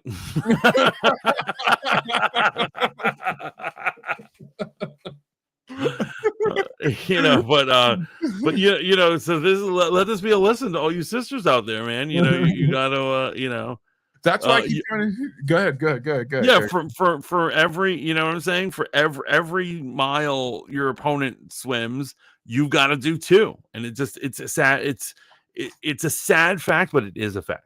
And here's also the thing: be careful of the revolutionary that puts a battery in the back, your back to fight their fight, because often keyboard revolutionaries, paper thin revolutionaries, ivory tower revolutionaries, or people who are revolting against said evil, they're not in the fight with you. They're not in the fight. You're in the fight, and you will be by yourself. And we've seen that throughout history, man.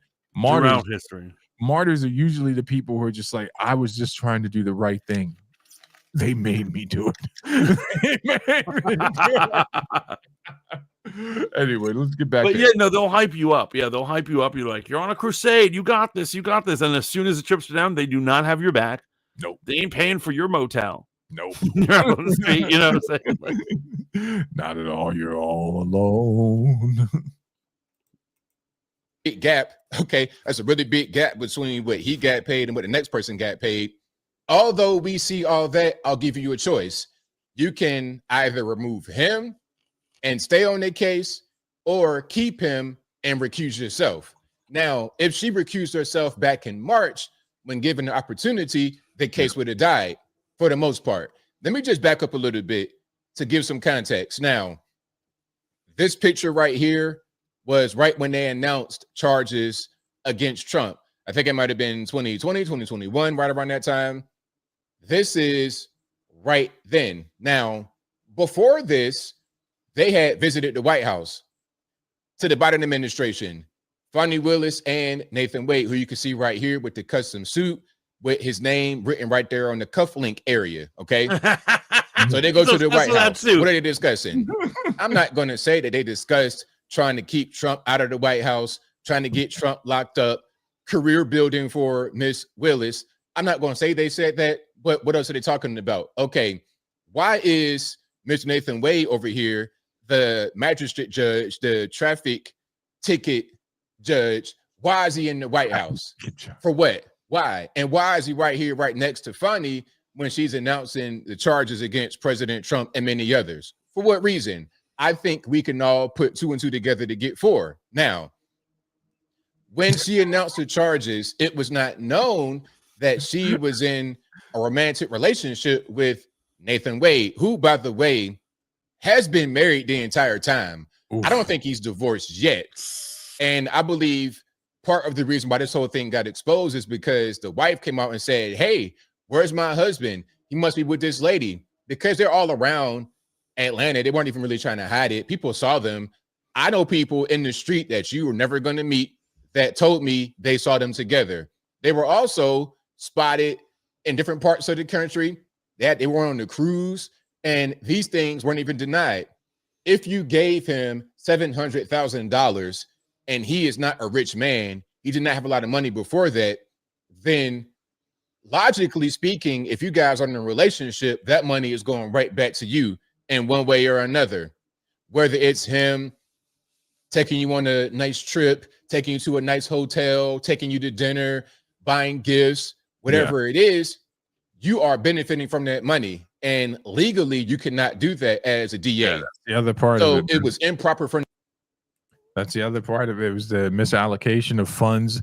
Like, there's a lot of stuff you can say she was attacked over, but if you just boil it down to like the foundation of what she was attacked over, it's hard to recover from that, right? It's hard to recover from having coitus with one of your co-workers on a huge legal proceeding, misallocation of funds. I don't know why these people think they're going to get away with using the money to go on rendezvous and stuff like that. So it's not just that. And what up, D? Welcome to the stream. Welcome to our special Christmas edition of Fanboy Modeling School. Really appreciate you stopping in, showing us that love. Nothing says Christmas like a disgraced prosecutor. Yeah, of course. This is the most Christmassy thing that ever happened. Why do they think that's a really good question? And this kind of stuff happens all the time. It happens more likely than you think, right? Right. Why do people, and for instance, like somebody's gonna come to me and be like, Mantis, we want you to run for local office. And they're like, do you have any skeletons in your closet? I'm like, no. Yes. Obviously that's a lot, right? Yeah. Obviously I've got like six or seven things that will destroy me. Yeah. The fact, but why is it? What motivates that person to be like, no, I'm good? You don't think they're gonna find out? You don't think Donald Trump, who's a billionaire, isn't gonna spend a ton of money finding dirt on you? Yeah. He'll find it, right? Yeah, but you don't think like the crazy mayor in Dalton, like, you don't think people are gonna know that you're misallocating funds? You're showing up in the Escalade, you and your boo are all around Atlanta, which is not as big as you think it is. Oh yeah, that's small. Everyone's talking in Atlanta, and everyone knows everybody. Yeah, it's affluent, rich black people. Of course they gossiping, man. They gossiping for real. Z says Christmas my favorite holiday. It is mine as well, and I can tell this stuff is bumming you out, brother. No, it's not bumming me out, man, because I know we're going to talk about Nick Fuentes, and I don't know if that is going to bum you out, man, because that's like bum me out. It's this. Well, this is. Hold on for a second.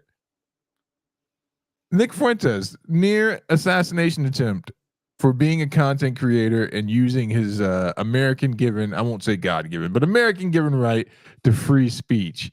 And someone tried to clap him after already unaliving 3 people that same day. And I keep trying to say this, man, you do have the freedom to say whatever you want.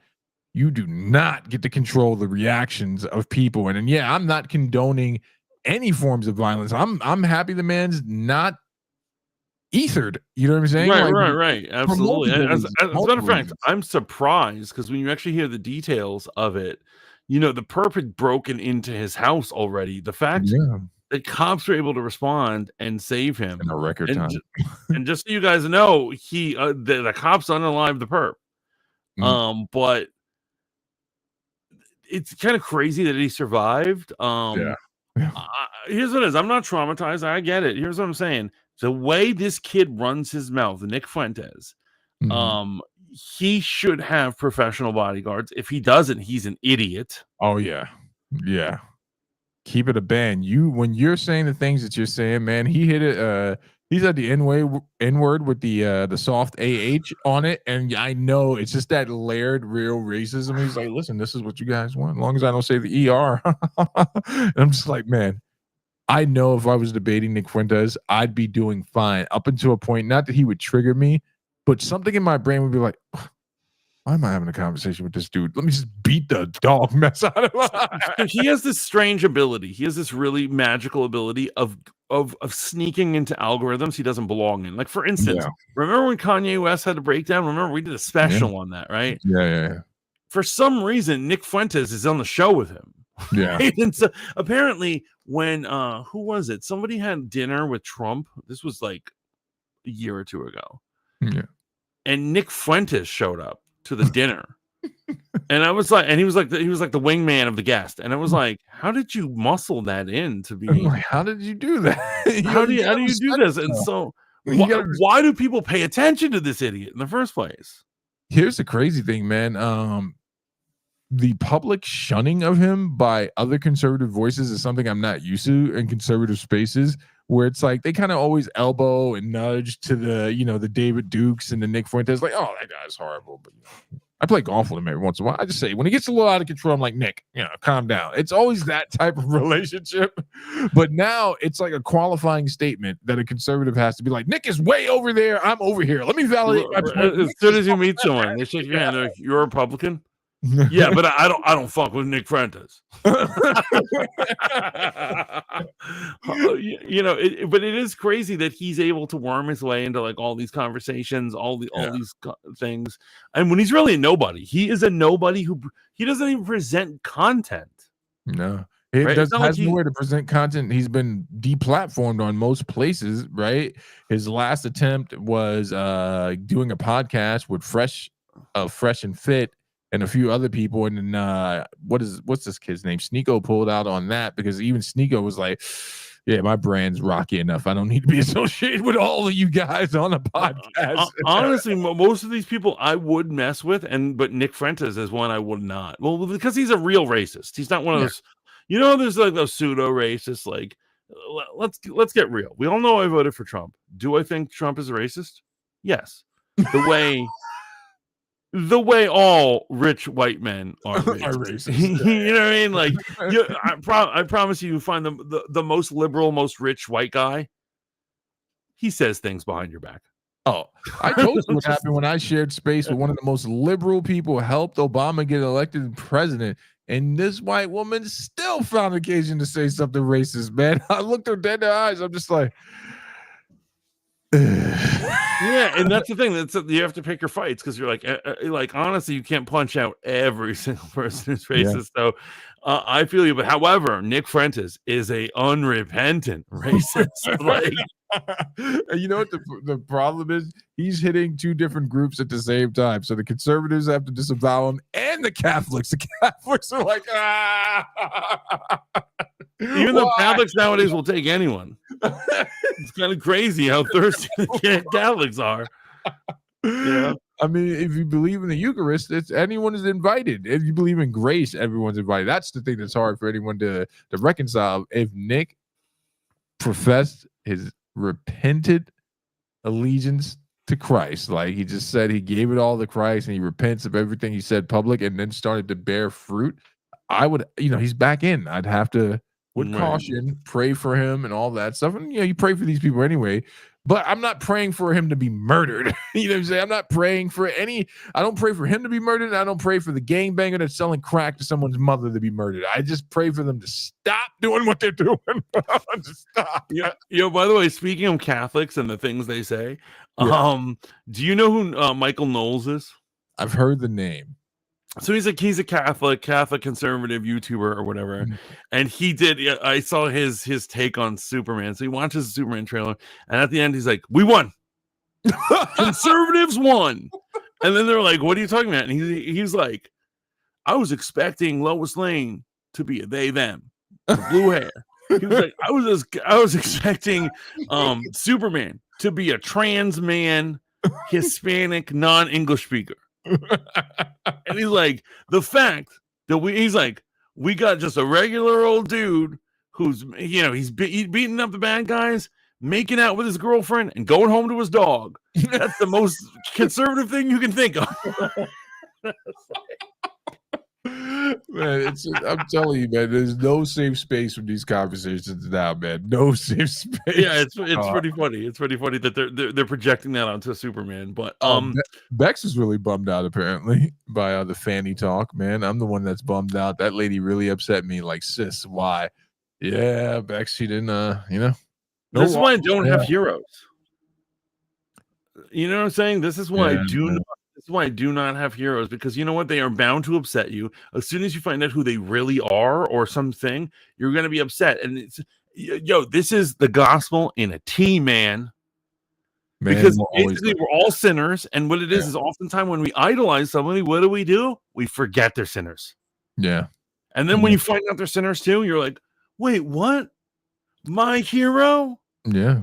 And that's why I'm just like, I have no use for any of this hero worship. And often a lot of people aren't asking to be your hero. I used to really laugh at Charles Barkley when he would say, I was a kid, and he's like, I'm not your kid's role model, but it's true. I mean, I would love for him to be an upstanding person, and because he's a public figure, and whether he likes it or not, people look up to him. But he didn't ask to be your hero, man. And so don't be surprised. The same thing with pastor worship, man. It took me a long time in my walk to realize your pastor probably has the most going on and has the most spiritual battles. Oh, they're all messed up, man. They're all messed up. Pastors, they go through it on a day. Not to say that there aren't. Well, I've met some well-adjusted pastors, and I'm just like, so no. Here's the thing. I just set boundaries. You mean they project that to you? You don't know what's going on. Look, all I said, they seem well adjusted. I did not say they were saints. There's a maturity. I went to church and I was just talking about this with a buddy, man. There was an older guy that was coming to our church, and this dude was solid, man. I had lunch with him one day, and he's just like listening to me rant as a new Christian, and I could just tell, he used to be a fiery guy. He's like, well, Steve, here's the thing, man. Sometimes with Muslims, it's better to pray for them. I'm like, that's wisdom. He's like, wisdom. What the hell was that? I want action, not wisdom. D says, I'm gonna be honest, I've never seen one of his videos. I've never seen a Nick Fuentes video. I've seen a couple of like clips and stuff like that where he's just going. So the first video I think I probably watched that was lengthy was when he was talking about JD Vance, and I was like, well, at least this dude's consistent. When he was going after JD Vance, he's like, what are we getting with JD Vance as the vice presidential pick? How does this advance? And I'm paraphrasing, but it's a near quote. How does this advance the white agenda? How does this speak to the white? He said it in a way where he's like, he was just talking about how does this help the white man, and white identity, because this guy has a non-white wife, and he's like, and his kid's name is Vivek, and I'm like, he's going there, man. Like he literally, Jesus, man. Yeah, he went there. But again, like Bex said, he thinks he's invincible. This guy's like 4 foot nothing. I remember he was on Pearlie's podcast, and he's going at one of the girls on the show, and he's like, yeah, you date a black guy. And I'm like, oh, you're lucky he's not in there right now. But that's what he wants. He wants to get punched in the face. He's like an old school shock jock. He wants some black guy to punch him dead in his face so he can be like, I told you they were savages. That's what he wants, man. Oh, of course, absolutely. Yo, D, by the way, I love your new profile pic. I assume it's new. I feel like it's new, so it looks great. Did you freeze? No. you're staring over this face. I'm like, uh-oh. I'm in the twilight zone. I'm alone. And so we've been messing around with all the politics, the trailers. We've been having a good time, but this really is technically a Christmas stream, right? We're giving the people an extra stream, which is obviously this is going to end up on our podcast. We love it so much. So I've got questions for you, bro. Before you ask me the questions, I realized you didn't play the quarterings video. I saw you about to hit play, and you're like, you must have seen his face, and you're like, this is not Christmas spirit stuff. That guy's kind of a bummer. Right? That guy's kind of a bummer. Shout out to the quarter. You're just not mixed for Christmas podcast. Yeah, you're not Christmas. You're not Santa. Even though you're fat and you have a beard, you are not Santa approved. So let me ask you. Yo, what's up? You got a favorite Christmas song? It used to be the Run DMC Christmas song, and then I actually do enjoy that, but only because it's like a dark song in my mind. Like I associate it with everything bad that's going to happen in a Christmas horror movie. You hear that guy's voice like, "This winter, Saint Nick is in the hood." Okay. Yes. All right. Mine, Hark the Herald, Angel Sings. I'm old school, man. Okay. I love Amy Mann's version of it. It's really great. Call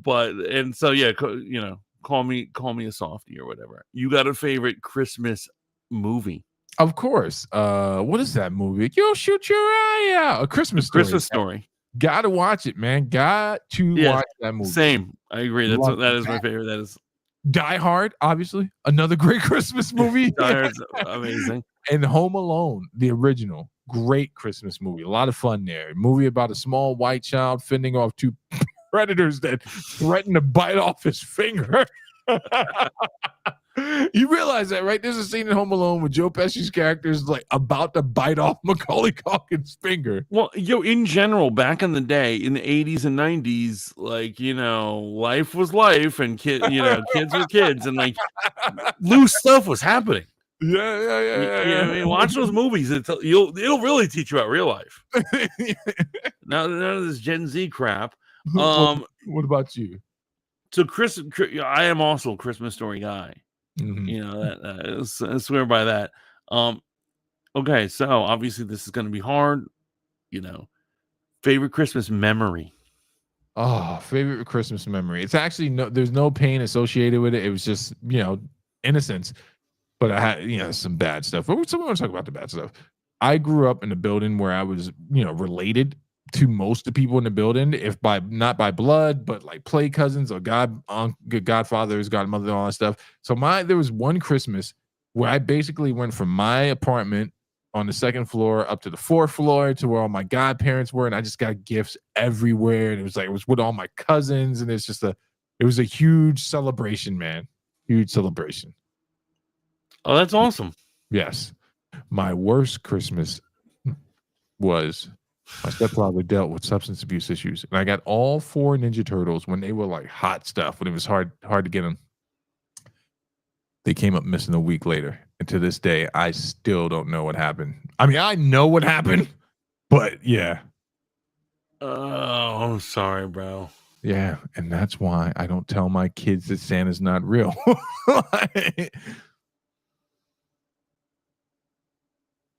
I see why you're having a hard time during this episode.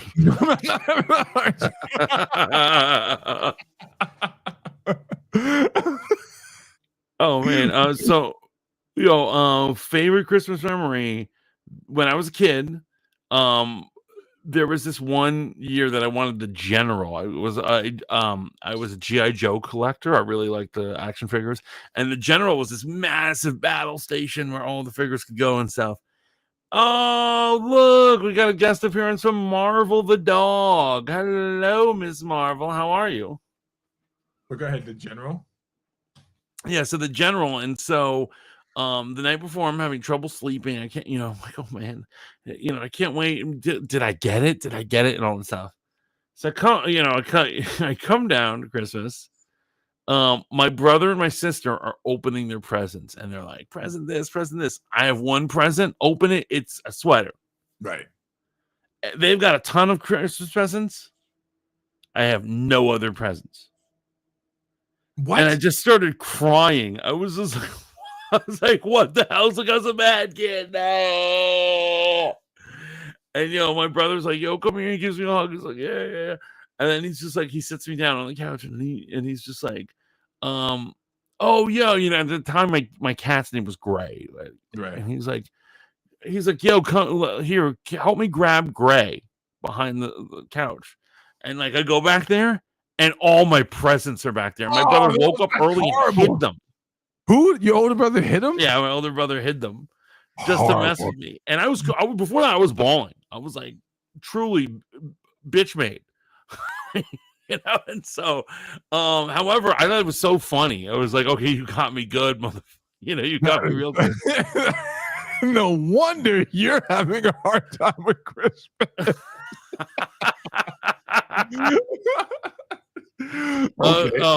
Pokey says Claymation Christmas is my favorite because looking back, it still feels like a fever dream. Yes, absolutely. Oh, Nightmare Before Christmas.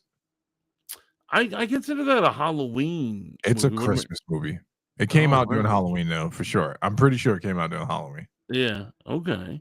My worst Christmas memory. I feel like my early. What was that one? No, it wasn't that one. That was a good one. I thought that was good. Because it had a happy ending. I feel like I don't know if I have any one particular one, but I will say in my early 20s, every holiday sucked. Yeah. Like early 20s, when it's when the magic of childhood leaves you. Exactly. And you see the world for what it is, and you look at your family and you see who they are, and you know what I'm saying? And there was like a thing where like several years in a row, it was like Thanksgiving was garbage, Christmas was garbage. Yes. It went on, and you know what ended up happening though? What? There came a point in my life where I said, you know what? F this. My happiness is not connected to my family. I make my own happiness. I make my own destiny. Boom. Boom. Out. I think I really started enjoying Christmas again when I met you guys. Like when you start making your outside family, man, and then again, of course, now Christmas with my family, my wife and my sons, man, is really great. But I also think about you guys a lot. Last Christmas, you know, we did Christmas streams and stuff like that. The spoon Christmases were great. Those are always going to be great memories. And if for some reason you're celebrating by yourself this Christmas, man, just know that you are not by yourself. I may not be as available as I was when we were streaming all the time, man, but I am wishing you a very special Merry Christmas. And God bless you and your family. That's not me ending the show, by the way. That's just the truth, man, because when you get older and now, like, I'm walking with God, I use like I statements, man. You really start to you sit back, and I find myself just shooting out a prayer for someone. Like, hey man, I hope this person, and not no Joel Osteen prayer, like I really do. I hope you get the gingerbread cookies, and God thinks you're abundant. No, man, I'm sending real prayers your way, bro. Real prayers, man. No, absolutely, man. That is well said. God bless you, man. Absolutely. And you know, I want to give a Christmas shout out to like everyone who is either a fan or even if you've just stumbled on this podcast. God bless you. Thank you for stopping in. You've left a comment. It would also be awesome if you liked it, but if you didn't, still God bless you. Yeah, you know, and a special Merry Christmas and a God bless you to our Muslim friends. I'm sorry, this is going to be a lame week for you. Well, I don't know about that. Merry Christmas. Make sure you give a Muslim a Christmas gift of a Bible. Yeah. Well, you know, Bible sales are up 22% this last year, so you gotta love it. Even I bought a Bible this year. So I'm part of that 22%. Bex, you're the only person I know who likes that movie. What movie are you talking about? And then Bex says the only Christmas memory I have is when my dad said that there would be no more Christmas, then he threw away the book. Yeah, have I ever told you the story of how my stepdad, the man who's impacted me in the most positive and negative ways in my life, canceled Christmas? And he's like, I have heard this. I haven't heard that because it wasn't black enough, right? He's like, we will only be celebrating Black History Month, and I'm like, Mom, he's on the drugs again. You're like, Dad, have a drink. Go back to drinking. So let me ask you. So, you know, we are black. We have different black experiences. You are an African American. You know, my family's foreign black, right? Haitian, right? Kwanzaa. What is it? Does anyone actually celebrate it? I have never actually met a person or a family that celebrates Kwanzaa. Kwanzaa was something that was invented during the late 80s to connect African Americans or black people to their African heritage, Africa being a continent, but I've never met anyone who celebrated it. A quick Google search, I believe it's a professor came up with it, and there were good intentions when it came out. Just not a lot of people willing to commit to it. But I know there are pockets of black people that, and they, you know, tried to do it. And shout out to them. Shout out to them. Okay, I'm super skeptical that there's actual practitioners. To be honest, you know, our calendars, right, are made. We can say it. They were made by white people, right? Well, and do you consider the Romans white? Yeah. So, like, you know, it's funny. I was having this conversation with my sister, and she was saying that you know, I actually told her the Michael Knowles information about the Superman trailer. I was like, he says that conservatives won because it's so very American, and she's like, well, that actor who's playing him is Jewish, and I said, what are you talking about? Jewish is white.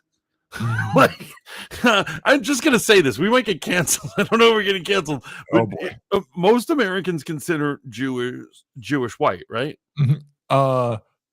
Yeah, I guess so. All the Jewish kids I grew up with are white, but I've always known that Jewish people from the Middle East, they're not white. In fact, oh yeah, right. Of course, yeah. There's Middle Eastern Jews, but I'm saying like you saw Superman in the trailer. That dude is white. No one's gonna take his white card away. You know, like, yo, it's funny you brought this up, man, because I'm going to make a recommendation. Everyone likes to watch content about Jesus during Christmas. Usually, you watch, the birth of Christ. I'm going to challenge you all to watch something, and maybe I can find a trailer. Is this about Kwanzaa? No, but the creator of Kwanzaa is Maluna Ron Karinga, which I just butchered that name, created Kwanzaa in 1966. Who he was. Karinga was an American activist, author, and professor of Africana studies.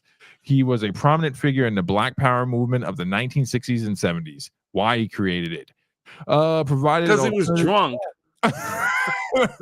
Provided an alternative to Christmas for Black people, give Black people a chance to celebrate their history and culture, unite and empower the African American community. And now here's something that's going to unite and challenge all you guys.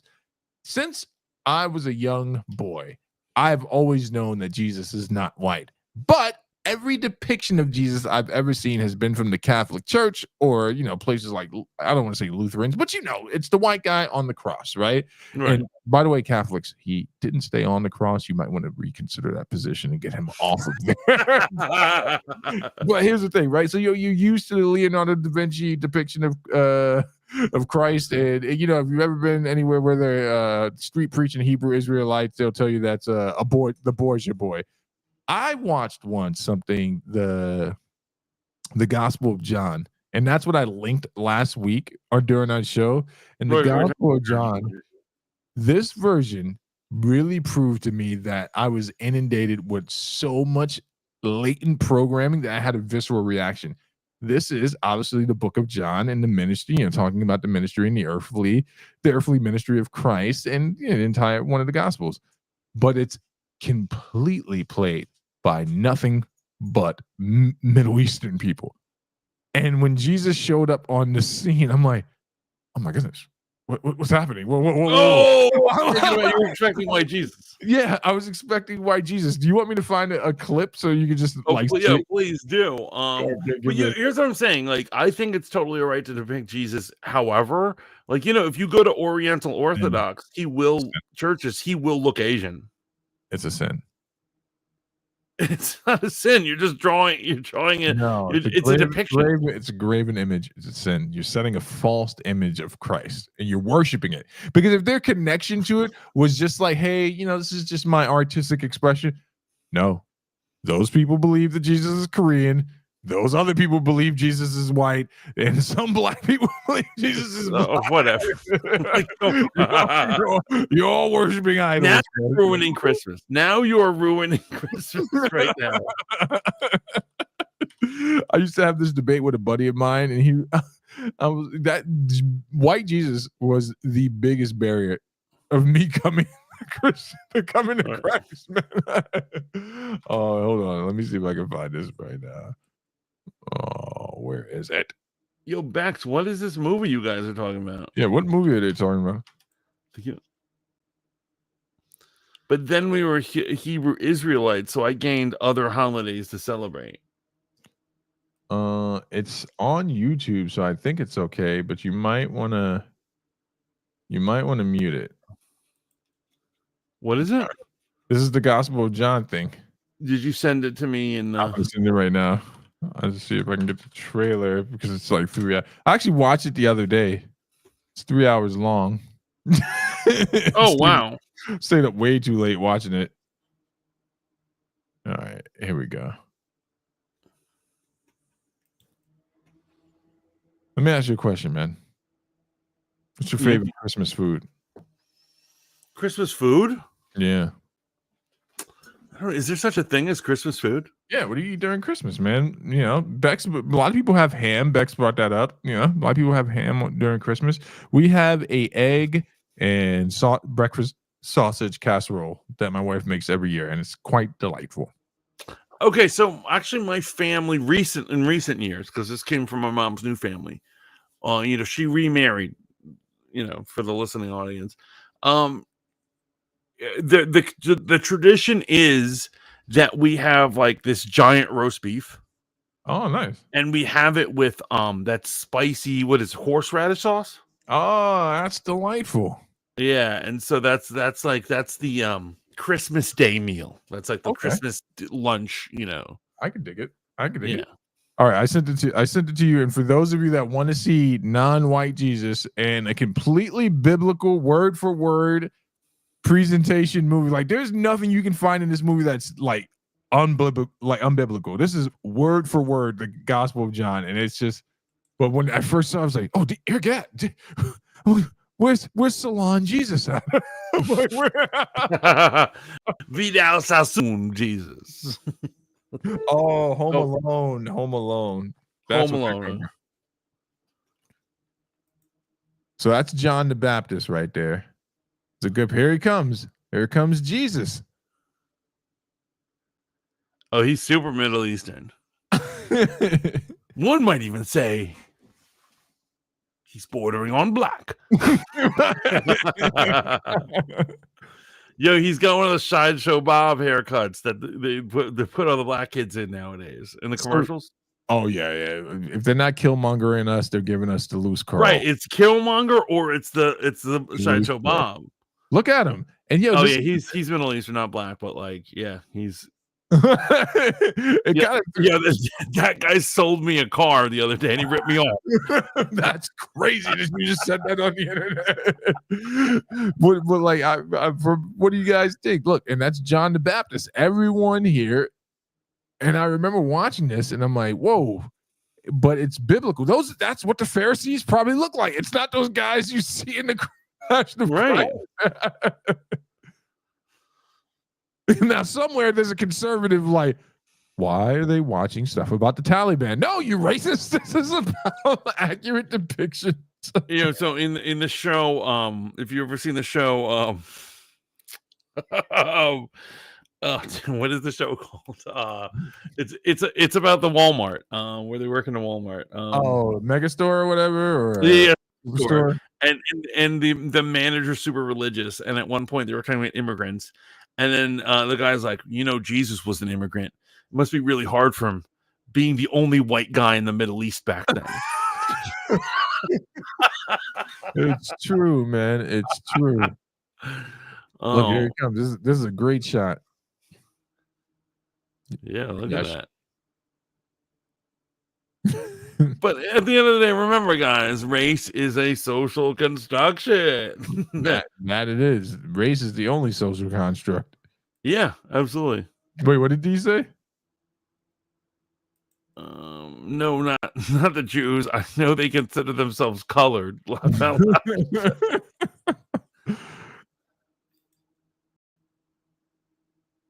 She says, I definitely think it's Christmassy, but Lost in New York made me emotional. I love that one. You love it because Donald Trump is in it, Bex. I don't even know what you guys are talking about. Home Alone 2. Lost in New York. Oh, man. So the lady with the pigeons hit too close growing up in New York. I'm like, I gotta be nicer to the homeless people. the unhomed mantis. You know how I feel about it. No, really? No one's like taken aback by non-white Jesus right here. This is amazing, man. Yeah,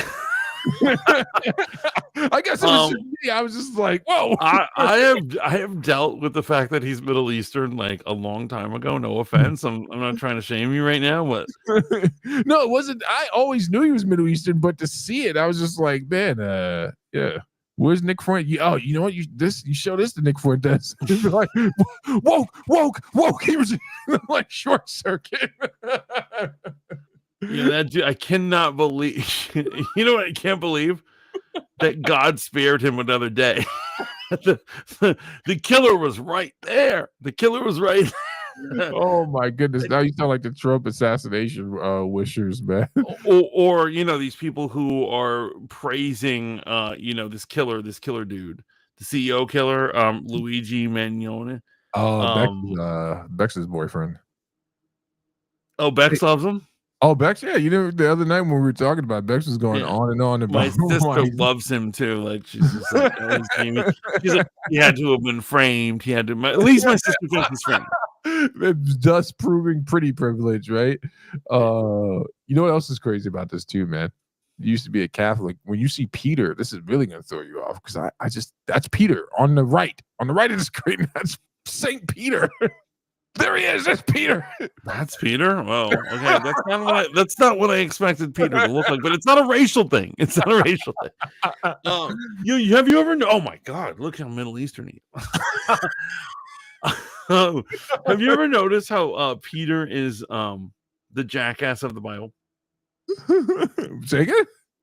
Peter is the jackass of the Bible. Oh yeah, one pastor I know called him foot in his mouth, Peter. In fact, if you ever question your salvation and wonder what you can do to be removed from God's grace, remember that Peter tested every part of that, man. It's like yes, he fails every test. He fails he's always doing things like it was the other day. People were talking about like we were reading the Easter story, and he lost the race to the tomb.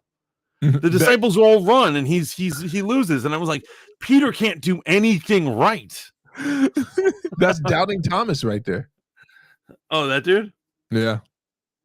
Jesus is intense, man. Yeah, bro, when he starts whipping people in the temple, it's not like the Passion of Christ or those other movies where Jesus is frolicking around with a whip and slightly tipping over. Like, do you ever watch that show, The Bible? Remember when he just kind of lifts the table and drops over? Man, this Jesus guy. I haven't seen the show. Are you talking about the Chosen?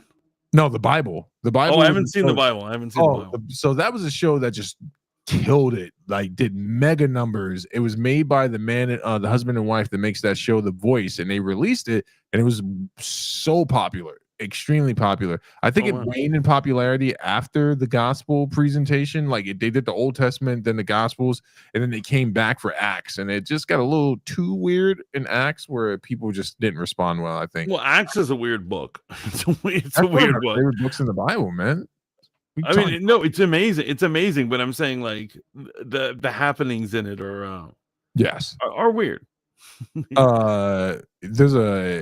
want to watch some alternative Christmas movies or movies for Christmas and you want them to be somewhat religious based, check out a movie that's basically a detective movie wrapped up in the Bible called Risen, where it's about a Roman centurion that has to investigate the death and circumstances around Jesus's that sounds amazing, actually.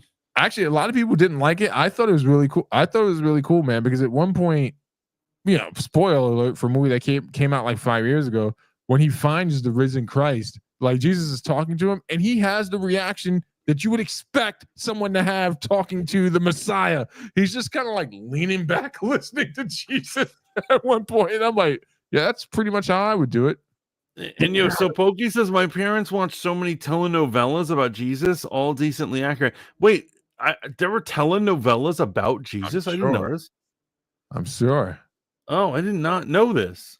Look how intense Jesus is when he turns the water to wine. Look at it. That's Mary. That's Mary, right? That's his mother. That was Mary. Go rewind it a little bit. Right there. That's Mary right next to him. Wait, the chick next to him? That's Mary. That's his mother. This is when he turns the water into wine. He's sitting right next to his mother. They're at the wedding, right? They're at the wedding. Oh, she old. Oh, stream unavailable. They clipped us. Turn it off. We kept it on too long. Well, you know what? It's all right. This is, Does that mean we lost everybody? We'll always have the audio. We will have the audio. And we're going to get our revenge. Anyway, I had a good time tonight. What about you? I really did have a good time tonight, man. This was much needed. It's like no matter when we do this, if we start, I'm dog tired from the world. I know I'm going to be talking to my best friend. I'm going to be having a good time. And at the end, I'm always happy we did it, man. I was exhausted too at the beginning. I too was like, I hope he cancels. Here's what I'm saying. Very often I'm like, I hope he cancels, but I never really mean it because I'm always happier that we did it. I mean, we used to cancel a lot back in the day. Remember, we were switching from Mondays to Tuesdays and stuff, and now it's like we're both so busy. It's like we got to do it when we have the opportunity to do it, and that shows you commitment. You know what it is? It's a muscle. It's absolutely a muscle. I'm probably going to edit all this shit out at the end of the day before it reaches consumption, but it's a muscle, and so isn't it funny? Like there were times when you thought you had no time. You're like, I have no time to stream or do whatever, and then like a year later, you're like, well, I work 10 times harder now, and yet I still do it. And that's when you know you enjoy doing something, man. But Fanboy Modeling School Christmas edition, suppressed by the man. They couldn't handle Middle Eastern Jesus. Right? They can't get past their hang-ups of white Jesus. But I'll tell you right now, it is Christmas. It is time to accept all types of Jesuses. Because the truth is that we, even to this day, do not actually know what he looked like. Nope. Or what he was about. So, embrace your Jesus, embrace your family. This is a great time for celebration. There's nothing pagan about your tree. Just don't worship it. Don't be guilted, man. Make Christmas about prayer, family, and love, man. And celebrate his arrival, you know? All right. And this is the Fat Mantis signing off with him, my man, Uncle Steve. Yes, sir. Yes, sir. And you can catch us on Riz Radio and all other apps associated with Riz. Charisma. Good night. Merry Christmas, bitches.